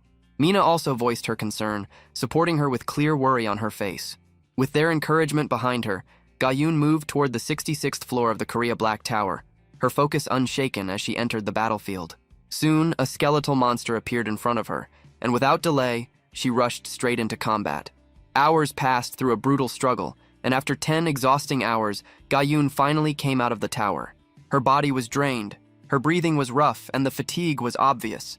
Mina hurried toward her in panic, but Gi-eun reassured her with a faint smile and a thumbs up, silently showing that she had succeeded. At that moment, a system notification appeared, confirming that the 66th floor of the Korea Black Tower had been cleared. The screen showed detailed information about the location in Gangwon-do, Republic of Korea, the cleared floor, the progression to the 67th floor, and the updated time limits. Hearing the news, Mina excitedly informed Gwang-il and their superior, who were overwhelmed with joy. The boss immediately ordered a press release to be sent out without delay, fully understanding the scale of the achievement. The news spread quickly through the media, announcing that South Korea had successfully cleared the 66th floor of the Black Tower. Special broadcasts followed, and the public reacted with huge relief and admiration. Many said they had been holding their breath for 6 months and could finally sleep without fear. Comments poured in, praising the achievement as legendary and admitting that the country might have been doomed without Nam Ga-yoon. Others called her South Korea's new rank one, saying that real heroes were the ones who quietly held the line. The story of sacrifice and loyalty struck the public deeply. People compared her to those who had fled during the crisis, contrasting them with Ga-yoon's unshaken dedication. Emotional reactions spread as viewers admitted they had cried while watching her enter the battle alone. Calls began demanding national support for her, celebrating her achievement along with the Holy Sword Dungeon. During her interview, Ga-yoon humbly credited her success to the support of the citizens, rather than taking all the credit for herself. She also gave sincere thanks to the owner who had lent her the Holy Sword, showing her modest nature despite the massive praise surrounding her.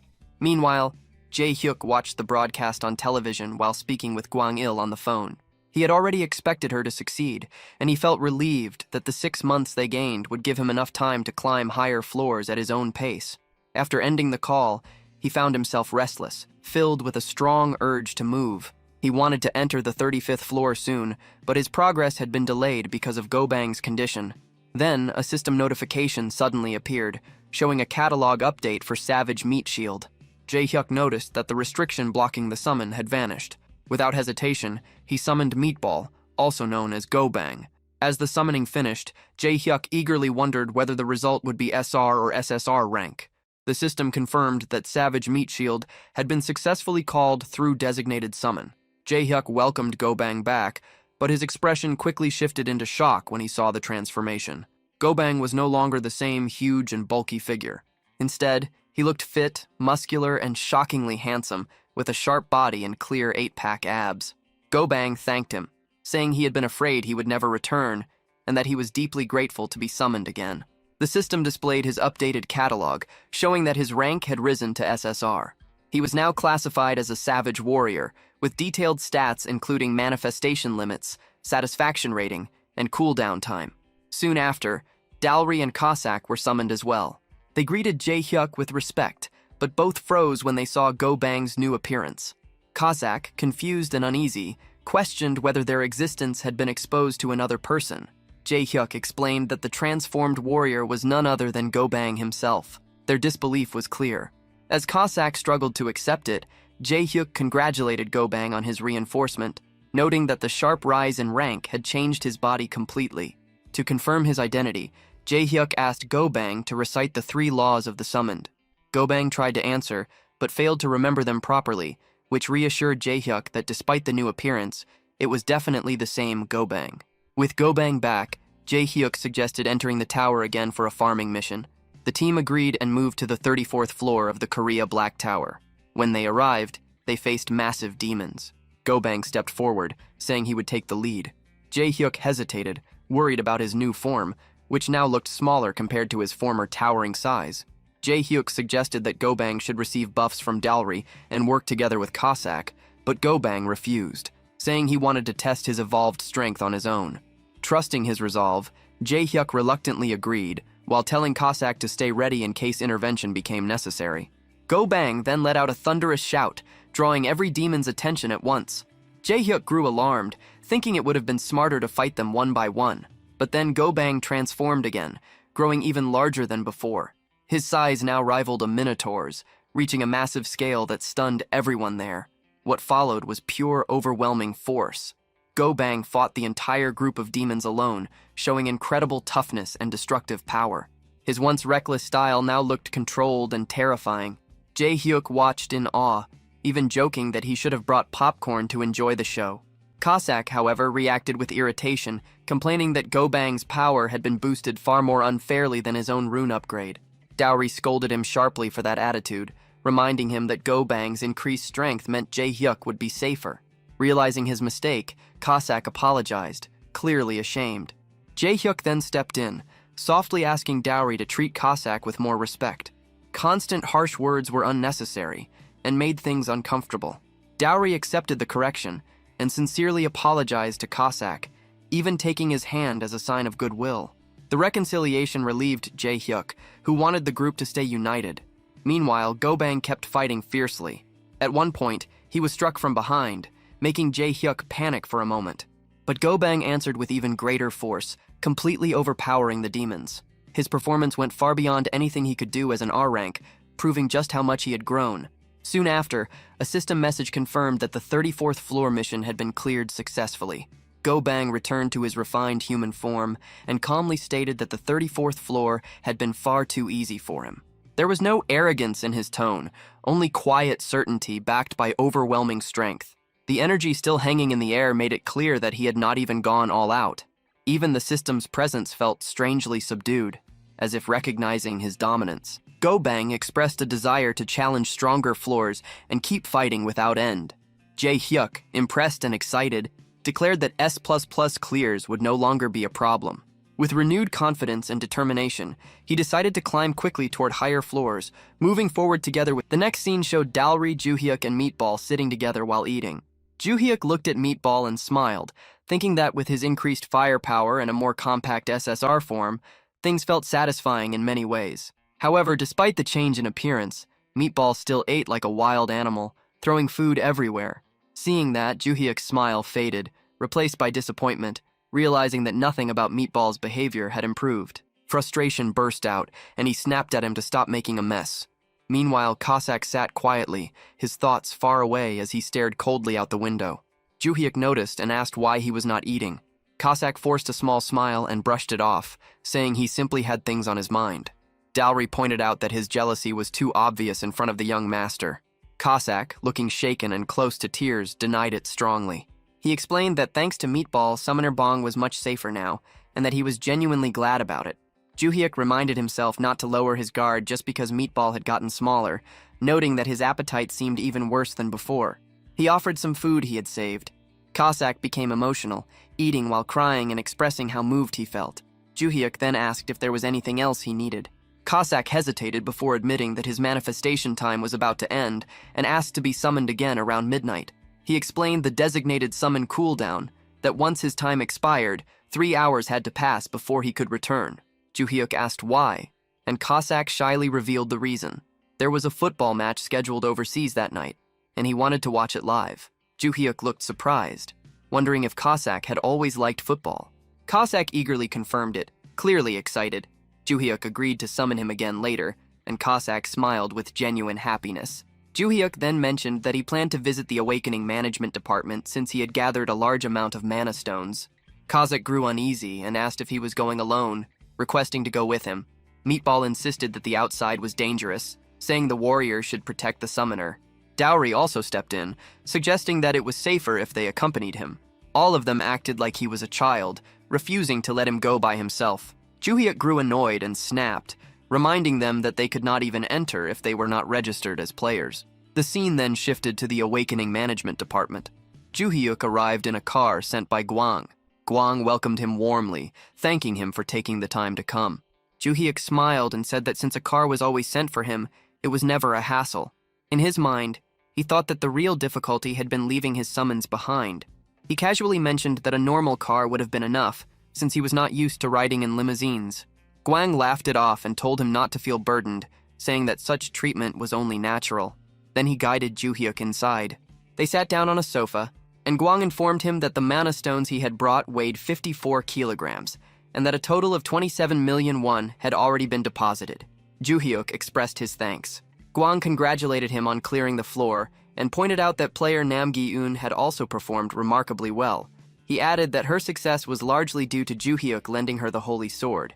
Then he brought up the penthouse transfer again, and asked if Joo-hyuk had made a decision. Joo-hyuk hesitated, saying that receiving something like that for free felt like too much pressure, and that he would rather earn the money and buy it himself later. Gwang insisted that the offer would remain open, stating that the penthouse would be kept vacant for him, making it clear that he was determined to give him the property. Juhyuk felt a quiet sense of guilt, thinking about how far they were going for him. Gwang then shifted to a more serious topic. Juhyuk asked what it was, and Gwang explained that it concerned player Gerald Watson, who was scheduled to visit Korea in a few days. Juhyuk recognized the name immediately. Gwang explained that Gerald Watson was a world-famous player, a magic swordsman, and currently the highest-level player in the world. Juhyuk wondered why this was being brought up. Gwang revealed that the purpose of the visit was to rent the holy sword, with a proposed fee of $10 million per use. Juhyuk was shocked, internally questioning whether he had heard that correctly. Gwang confirmed that it was indeed $10 million, roughly 13 billion won. Juhyuk froze, his expression stiff with disbelief. Gwang watched his reaction and remarked that even that amount might not be enough, considering that the sword could essentially prevent a national crisis. He added that he intended to stall the negotiation team, since settling for only $10 million felt too low. Juhyuk grew tense, sweat forming as he struggled to process everything. He thought about what could happen if pride caused the deal to collapse, and the idea of losing such an opportunity made him uneasy. He quickly cut in, insisting that $10 million was already more than enough, and urged them to accept the offer and move forward with the deal. Later, Juhyuk returned home and became emotional while thinking about the 13 billion won. Tears of happiness ran down his face as he realized that his 2 billion won salary could now be treated like pocket money. He thought about his parents and felt that he had finally made it. Feeling hungry, he considered ordering fried chicken, jokbal, beef yuko, or tuna sashimi, even thinking about ordering everything at once. But he stopped himself and chose to eat ramen instead. As he ate, tears continued to fall, not from sadness, but from relief and happiness. He thought about saving tuna sashimi to enjoy later with his summons, realizing that he was already satisfied just eating ramen for now. As night came, Juhyuk summoned Cossack again.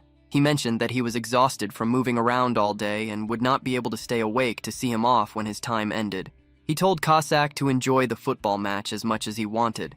Cossack began watching the game while Juhyuk fell asleep. After Juhyuk drifted off, Cossack quietly stepped outside. He reflected that the tracking mark he had placed had no physical form, and that it could not be detected or removed by anyone on Earth. He traced the marks he had placed on the two suspicious figures the day before. Throughout the entire day, he kept sensing those fragments of magic lingering, watching the office without pause. The thought of someone spying on the place where the summoner lived stirred anger in him. He narrowed down their location without hesitation. The scene shifted to a place operating under the name Imperial Traditional Massage. Inside, several individuals reviewed gathered data. They spoke through lists of targets, going over details one by one. A woman named Kim Minji, 32, recently contracted to an elite team, estimated to have reached at least the 30th floor. More names followed, including Jang Dongsu. Then they reached Bongju Hauk, 25, noted as having signed his contract just over 2 months ago, with an estimated position somewhere in the high 20s of the tower. Their conclusion came quickly. No immediate problems. The man leading them, Deng Guanlin, captain of the Northeast Special Forces Brigade of the Chinese People's Liberation Army, made the situation clear. This was a one-time operation. They would seize as many targets as possible within a single hour. Before anything could proceed, one of the men lost his head in an instant. The body collapsed, the severed head hitting the floor with a dull sound. Panic spread fast. The remaining members rushed outside, weapons raised, trying to locate the attacker. Inside, Deng continued organizing player photographs, maintaining focus. Then he noticed someone sitting calmly nearby. The intruder examined a photo with quiet interest, remarking on the appearance of his summoner as if nothing around him mattered. Shock hit Deng immediately. The presence made no sense. He reacted without delay, launching a dagger straight at the intruder. The weapon shattered midair, crushed effortlessly by bare hands. In the next moment, pain exploded through Deng's body as his hand was pierced clean through. The intruder remained composed, stating with cold indifference that he was only observing his summoner's image and had no intention of being interrupted. Deng's scream drew the others back inside. Gunfire erupted instantly. Bullets filled the space, but none of it mattered. The attacker stood untouched, completely unmoved. There was no urgency in him, no tension, only certainty. He made it clear that resistance was pointless. Every one of them would die there. The final thought he left hanging in the air carried weight. They had crossed a line they should never have approached. Cossack was targeted by several men who kept shooting at him. He wasn't hurt, Quickly, he jumped and used his sword to take them down. The men were surprised. They told others to catch him, but Cossack cut off their hands and showed they couldn't grab anything now. Anyone trying to attack him was easily knocked down. Dung watched in disbelief, realizing Cossack could handle top-tier Black Ops agents like toys. He felt scared, not believing what he saw. He wondered if Cossack was a Korean spy or a soldier from the head, but concluded it was something else entirely. Dung remembered such amazing fighting skills only appeared in Tower Clear videos. The person before him had that same strong aura of power. Even if Cossack was just a player, how could he use his powers outside the tower? After killing the last agent, Cossack went to Dung. He checked if Dung spoke Korean and asked for an apology. Dung apologized, but it didn't help. Cossack cut off his head anyway, showing no mercy. He made sure Dung knew who he had offended. Then, Cossack tied a red bow on Dung's head and put it on a table before leaving. As he walked away, he panicked, thinking Summoner Bong would hate this outcome. Still, he couldn't change his style. Recalling the warning not to kill, knowing he might be kicked out if caught, he removed the red bow from Dung's head. The next day, Ju Hyuk called them together. He casually mentioned the night before and said Cossack enjoyed watching football. Cossack admitted it was true. Ju Hyuk then noted that he had stocked food in the fridge for Cossack, but he hadn't eaten any. Cossack explained he was too focused on the match.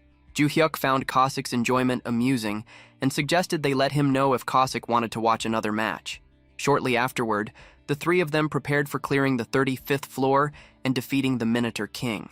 Entering the floor, a system window appeared, informing them that they were in the Black Tower's 35th floor in Korea. The mission required them to defeat 80 Minotaurs of any type and 1 Minotaur King within 13 hours. They started with 0 Minotaurs defeated and 0 Minotaur Kings. The Minotaurs roared loudly when they saw the group, signaling the start of the battle. Ju Hyuk noticed a large number of them swarming around. Princess Dao moved forward first, activating her buff and getting ready to attack. Meatball increased his size and prepared to charge in. Cossack shot forward at incredible speed. He thought about how Meatball had stolen the spotlight on the 34th floor and decided this time he would show everyone what a real SSR rank looked like. With overwhelming speed, Cossack began cutting down Minotaurs one by one. Ju Hyuk watched in confusion, unsure why Cossack was suddenly so aggressive. Meanwhile, Meatball continued crushing Minotaurs and confidently told Cossack to fight safely behind him. Cossack quickly replied, refusing any support and saying he could handle everything himself. Seeing both Cossack and Meatball working together, Ju Hyuk realized their progress was accelerating rapidly. He decided to take down a few enemies himself to prove his worth. Determined, he remembered inventing Shadow Step in mid-air. With that resolve, Ju Hyuk used Shadow Step while airborne and moved toward the Minotaurs to attack. However, due to the WIPM trait, he ended up targeting only weaker Minotaurs. At that moment, the Minotaur King suddenly appeared. Ju Hyuk was shocked and terrified, realizing it had arrived much earlier than expected. Just as the battle began, the Minotaur King charged toward Ju Hyuk to attack. But before it could hit him, Meatball stepped in with a single overwhelming blow. The Minotaur King was hit so hard it flew far away, out of sight. The Minotaur King was defeated. Looking at the time, Ju Hyuk smiled, seeing 759 left. He noticed the power balance had changed a lot. Meatball's strength amazed him openly. Hearing this, Cossack felt sad and fell to the ground. He thought about how he wanted to defeat the boss himself to prove his worth. Soon, a system message said they cleared the 35th floor of Korea's Black Tower with an S++ rank. They got a platinum badge as a reward. The scene then showed where Cossack had killed Dung and his men. Police were investigating. Mina and Gwangil arrived, introducing themselves as team leader Jian Gwangil from the Awakening Management Office and supervisor Lee Mina, a police officer. She thanked them for coming quickly and led them inside. Gwangil asked about case files, and the officer confirmed targets were from the management office. Gwangil noticed something alarming. Sensitive data had been leaked. Seeing Ju Hyuk's photo in the files, he realized even Bong Ju Hyuk's info was exposed. He told Mina to call an emergency meeting for all executives right away. Mina agreed and got ready. In Ju Hyuk's room, he looked at his new reward and wondered excitedly about the 35th badge perk. Cossack suggested getting holy water from a dispenser before trying again, thinking they should pray first. Ju Hyuk thought it might be a good idea, but Princess Dowry stepped in, saying the water wasn't holy. She warned that praying with regular water could bring bad luck. Hearing this, Ju Hyuk felt annoyed and remembered internally that Dowry was called earlier with dispenser water. Seeing Ju Hyuk's face, Dalry got worried and asked if something was wrong or if there was dirt on his face. Ju Hyuk quickly said no and decided not to share his thoughts. He then focused on checking the perks. A system message told him he got a perk for 35 platinum badges. Meanwhile, Cossack thought about an upcoming random summon and hoped it would give better trade chances. Soon, another window popped up, saying Ju Hyuk's tower had received Golden Aegis of Warm Dawn and then Golden Mace of Cold Twilight. Ju Hyuk was surprised to see two items. The first, Golden Aegis of Warm Dawn, boosted concentration, made a bright flash, strengthened both physical and magic defense, and let him reflect attacks when blocking successfully. It also kept him calm in any state and couldn't be destroyed. The second, Golden Mace of Cold Twilight, increased attack speed, froze targets, extended his range, and had a chance to create an ice field on hitting them. This made enemies go to their Twilight rest end. Both items were indestructible. Ju Hyuk was very happy, thinking the abilities were amazing. Excited, he started dancing. Cossack noticed Bong smiling widely and told Dalary. Worried about Ju Hyuk getting more reckless, Cossack wondered what they should do. Dalary whispered that they needed to hold his pants to stop him. Trying anything, Cossack doubted it would work, remembering they tried before. He regretted not praying earlier. Dalary said dispenser water wouldn't help, and suggested something worse might have happened. Then, Meatball reminded them that when they prayed with dispenser water, Princess Dalary appeared. Dalary was surprised by this and reacted, Meatball appeared clever enough to make jokes now, which surprised disbelief. Meatball explained that warriors don't lie and didn't know how to joke. Cossack agreed, saying it was true and tried to recover. Dalary awkwardly laughed and thought it wasn't a normal dispenser. She believed it had to be a divine one, capable of turning water into holy water and summoning her. Cossack quickly corrected her, stating it was just a regular dispenser, but Dalary insisted they should believe the opposite. As they talked, Meatball reminded everyone that a random summon would soon happen, with their master bringing someone new. This meant there would be 4 summons in total. Since Ju Hyuk's trade hadn't been enhanced, the 3-man system would continue for now. Both Dalary and Cossack agreed. Then, Meatball raised a serious question about what would happen if someone more useful was summoned, making one of them leave. Hearing this, Cossack started to sweat nervously as he thought about it. He noted that Meatball could take hits and deal damage, while Dalary offered top-tier support. Feeling unsure about his assassin role, Cossack realized the likely candidate to go would be him if such a situation arose. The mood in Ju Hyuk's gathering suddenly turned serious when Meatball mentioned a scary scenario. He wondered what would happen if another summon proved even more useful than theirs in the future. In that case, one of them might have to leave. Dalry coldly said anyone who felt unnecessary should go voluntarily. She believed a truly valuable servant would naturally take their place. Meatball quickly agreed with Dalry's tough stance, seeing it as the right way for their group. Cossack overheard and grew frustrated. He lowered his head, sadly realizing that both Dalry and Meatball acted as if they were secure from replacement. Though annoyed, he couldn't deny reality. Desperately seeking a solution, Cossack suddenly had an idea, nervously chuckling. Perhaps reaching the 40th floor could bring a trait enhancement, allowing them to clear floors quickly before another summon appeared randomly. Excited by this thought, he suggested they hurry up. Dalry immediately rejected his suggestion angrily. She reminded him that climbing dangerous upper floors was the young master's decision. Then she questioned if Cossack would feel comfortable if Ju Hyuk risked himself for a servant like him. Her words instantly dampened Cossack's spirits. Looking dejected, he awkwardly admitted he hadn't meant it that way. After some hesitation, he sadly accepted reality and quietly decided to step down gracefully when the time came. Still, he admitted his time with the group had been enjoyable. Before the mood worsened, Ju Hyuk suddenly arrived and interrupted their discussion. He demanded to know who told Cossack to leave. Meatball panicked and tried to defend himself, insisting he hadn't spoken up and had only discussed a hypothetical situation. Ju Hyuk then turned toward Meatball, challenging his logic. He asked if Meatball would step down if an ideal shield knight appeared someday.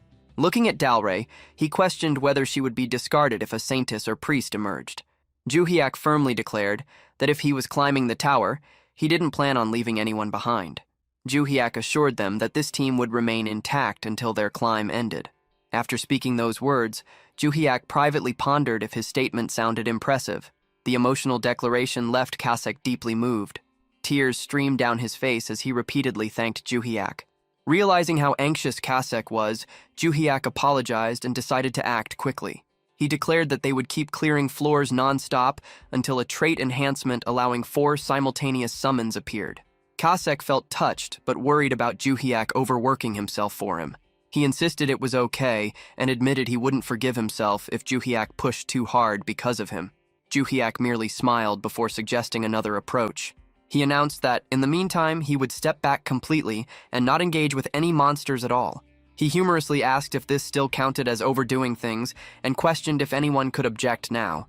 Dalray immediately got motivated and declared she would shake her ritual bells so hard they might crack.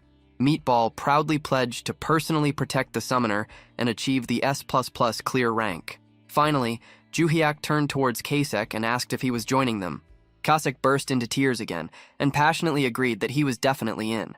The scene then shifted from the tower to an underground briefing room of the Awakening Management Department in Hanam-dong, Seoul. Inside the meeting room, Gwangal explained how serious the recent incident was. He clarified it wasn't just a simple murder case, but a kidnapping attempt targeting the elite team responsible for the nation's future. At first glance, the victim seemed ordinary, but NIS Director Park Il-jun revealed they were highly trained soldiers according to autopsy results. Another bald director noted that the real target had been the owner of the Holy Sword and warned about the significant loss this would cause the nation. Therefore, they needed to find out who was behind it. Fight began. Park Il-jun let out a heavy sigh and acknowledged that things were tough. With everyone involved already dead, there was almost no evidence left for investigation. At this point, Gwangal firmly said China probably did it. He explained that China abducting skilled players from all over the world had become widely known beyond mere rumors. He added that if any traces remained in Korea, they needed to thoroughly examine the entire abduction network. Although he didn't like admitting it, Gwangal admitted that the failed kidnapping attempt ended only by chance. Deep down, he was almost grateful for the mysterious killer who stopped them. The next day, Juhyuk and his summons arrived at the 36th floor of the Black Tower in Korea. Juhyuk asked everyone if they were ready to push themselves hard until they got the next perk. All 3 summons confidently said they were fully prepared. The narration noted that floors 36 to 40 housed large humanoid monsters called ogres, smaller than minotaurs but incredibly fast and dangerous. Despite this, Meatball proved much faster and stronger than the ogres, with Shaman Dalray constantly applying wide-area binding debuffs and caustic effects, becoming increasingly aggressive as an assassin. The team easily overpowered the monsters. As a result, Juhyuk achieved an S-clear rank on the 36th floor of the Black Tower. The group continued using the same strategy while aiming for trait enhancement rewards. The next day, they entered the 37th floor where lightning-fast ogres appeared. However, the team still dominated them. On the 38th floor, new ogres attacked from the air with incredible jumping power. Yet, Meatball remained faster and stronger than all of them. Then came the 39th floor, where even more dangerous ogres were present. These monsters used cunning hit-and-run tactics to buy time and avoid direct fights. Despite their tricks, Meatball still completely overwhelmed every single ogre with raw speed and power. The team joked that throwing Meatball directly at the ogres worked perfectly. Soon after, numerous system notices began appearing one after another. The system announced that Juhyuk had achieved S++ clear ranks on the 35th, 36th, 37th, 38th, and finally the 39th floor of the Black Tower. This achievement shocked everyone. Many people online discussed it intensely over 5 straight days. Some compared the mysterious S++ record holder to Nam Ji-eun, but a few still favored Nam Ji-eun. Most argued that no ordinary player could match 39 consecutive S++ clears. Others insisted that if someone was truly skilled, they had to recognize the S++ record holder without question. Many found it hard to believe anyone would compare their achievements. Some joked about excessive national pride and suggested everyone have a drink instead. Meanwhile, many worried about the player's pace. They noted he had been clearing non-stop for 4 days straight, which seemed absurd. Security around Juhyuk's office recently tightened significantly. The number of guards increased greatly. The day before the 40th floor clear, Juhyuk planned to visit somewhere important early morning. Leaving at 4 a.m. made him nervous due to suspicion. However, he remembered a talisman that blocked perception. After talking cautiously with a guard, Juhyuk felt relieved. The talisman not only hid his face but also scattered others' attention. With this, he passed the heavily guarded area without raising suspicion despite strict security. Outside, Juhyuk flagged down a taxi and got in. He politely asked to be taken to Gongju Traditional Market in Changnam and requested slightly faster driving. The driver was surprised by the destination's distance, but after hearing 500,000 won offered, his attitude changed instantly. Excitedly, he told Ju-hyuk to fasten his seatbelt tightly. They eventually reached Gongju Traditional Market. Upon arrival, Ju-hyuk called Kasek and apologized for dragging him out while he was in the bathroom. Kasek insisted everything was fine, talking about loyalty. The two then walked through the market together, discussing what they needed to buy. Ju-hyuk suggested starting grocery shopping cheerfully, and Kasek agreed happily. They bought various foods, fruits, and supplies throughout the market before heading off, towards Mount Yungsin. Upon arrival, Ju-hyuk called Dalray and Meatball over as well. Dalray politely said she had been waiting for him. Meatball proudly announced he would carry all the luggage himself and told everyone to give it to him. As they ventured further into the area, Dalray smiled gently and noted that although this world was different from hers, the mountains looked strikingly similar. This made her believe the place she mentioned earlier might still exist. Ju-hyuk asked everyone to follow him. Meatball then placed Ju-hyuk on his shoulders while carrying their belongings, and they continued walking together. Eventually, they found a hidden hiking spot. Realizing such a beautiful location existed off the usual trail, Ju-hyuk was amazed. Dalray instructed Meatball to move a big rock aside. He complied immediately and pushed it away. Beneath the rock, Ju-hyuk discovered an altar. Dalray then told everyone to clean the altar thoroughly, using the water they had collected earlier. As they cleaned, Dalray calmly sharpened her sword against the stone. Seeing her dressed in white mourning clothes while sharpening a blade made Ju-hyuk feel very nervous. He secretly wondered if she still held a grudge because of his constant nagging. After cleaning was done, Dalray started her ritual. She floated into the air and prayed for the heavens to bless young master Bong Ju-hyuk with great fortune. Meanwhile, Ju-hyuk repeatedly prayed fervently, hoping for a trait enhancement to appear. After completing the ritual, they entered the 40th floor immediately. A system message appeared, stating a 13-hour time limit along with clear conditions. Eliminate 80 ogres of any type and 11 twin-head ogres. Ordinary ogres posed no threat to their team. Each twin-head ogre was quickly annihilated as soon as it appeared. Shortly after, another notification announced that Ju-hyuk had achieved an S-clear rank on the 40th floor of the Black Tower. The system rewarded him with a platinum badge for obtaining an S++ clear. Another message explained perks would be awarded after collecting 40 platinum badges. Ju-hyuk wondered if his long-awaited trait enhancement might finally arrive. Upon receiving this perk, Kasek returned home feeling so elated that he shouted with joy. Ju-hyuk and Dalray quickly asked him to be quiet. Feeling embarrassed, Kasek grew upset and apologized. Ju-hyuk then examined his inventory to check the new reward. Inside, he found a unique ticket labeled as a roulette token. The system explained that tearing this one-time use ticket would activate a random selection process. However, if not used within an hour, the chance would vanish forever. Ju-hyuk stared at the roulette system in disbelief. It contained numerous sections with various tickets, skills, potions, stones, items, and herbs. Eventually, he spotted the trait enhancement reward on the wheel. Yet, this section was incredibly small, barely visible like a needle's eye. Seeing such slim odds, Kasek panicked and asked if they were doomed. Ju-hyuk admitted that spinning the roulette remained their only option. Confused, Kasek nervously inquired if it meant using an actual spinning wheel. Ju-hyuk confirmed this and explained that while the trait enhancement section existed, its probability was extremely low. He then awkwardly suggested if anyone wanted to tear the ticket for him instead. The moment he said this, everyone suddenly became busy and avoided eye contact. Ju-hyuk immediately complained about their sudden inactivity. To calm himself, he told everyone to trust the ritual they had performed earlier and warned them not to blame him if nothing came of it. Everyone agreed that blaming him was unnecessary. Finally, Ju-hyuk tightly held onto the roulette ticket, desperately praying for his desired outcome, the simultaneous for-summoned trait enhancement. Ju-hyuk impatiently stared at the endlessly spinning roulette, almost reaching out to touch it in frustration. After what felt like an eternity, the wheel finally halted on trait enhance, prompting him to cheer with joy as his summoned creatures rejoiced alongside him. A system message appeared, confirming the enhancement of his awakened trait and noting that he could now maintain 4 simultaneous summons. Ju-hyuk declared that a summon cooldown lasting a week had been activated, advising everyone to take it easy for now, and casually mentioned having chicken might be good. The mention of chicken instantly sparked excitement among all his summoned creatures.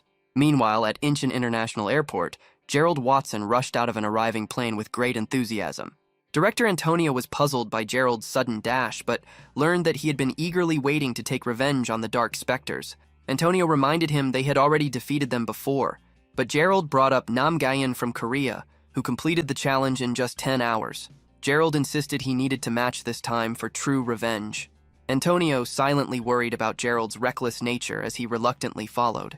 At the awakened management department, John Gwang-il warmly welcomed Gerald and Director Antonio before introducing himself. Gerald quickly got down to business by asking about the Holy Sword, making Gwang-il chuckle at his eagerness. Soon, Gwang-il led him to the floor where the Holy Sword was stored. Gerald paid a hefty rental fee and stared directly at the legendary weapon. Gwang-il warned him to follow the contract's terms, but Gerald confidently grabbed the sword and declared that he would not lose.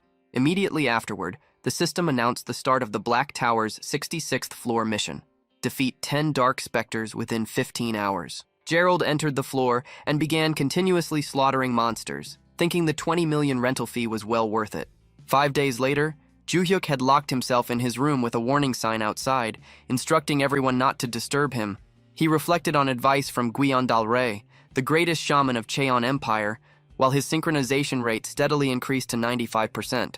Ju-hyuk patiently waited for a random summon and even informed team leader Gion and his family that he would be away for some time. Money for food, he chose to live on simple instant noodles, thinking he had conquered his love for eating. The day finally came. Ju-hyuk called in 3 of his existing summons and noticed their worried looks, wondering if they feared a new summon might replace them.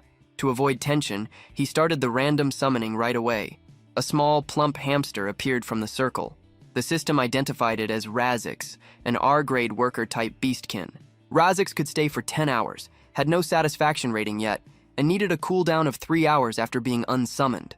Ju-hyuk stared in disbelief. Not only was the summon just a hamster, but it was only R-grade and classified as a worker. Deep down, he felt this was a failure. Meanwhile, his other summons instantly adored Razix's cuteness, trembling nervously. Razix tearfully asked if he should return home. Feeling guilty, Ju-hyuk gently said he would summon him again later and unsummoned him for now.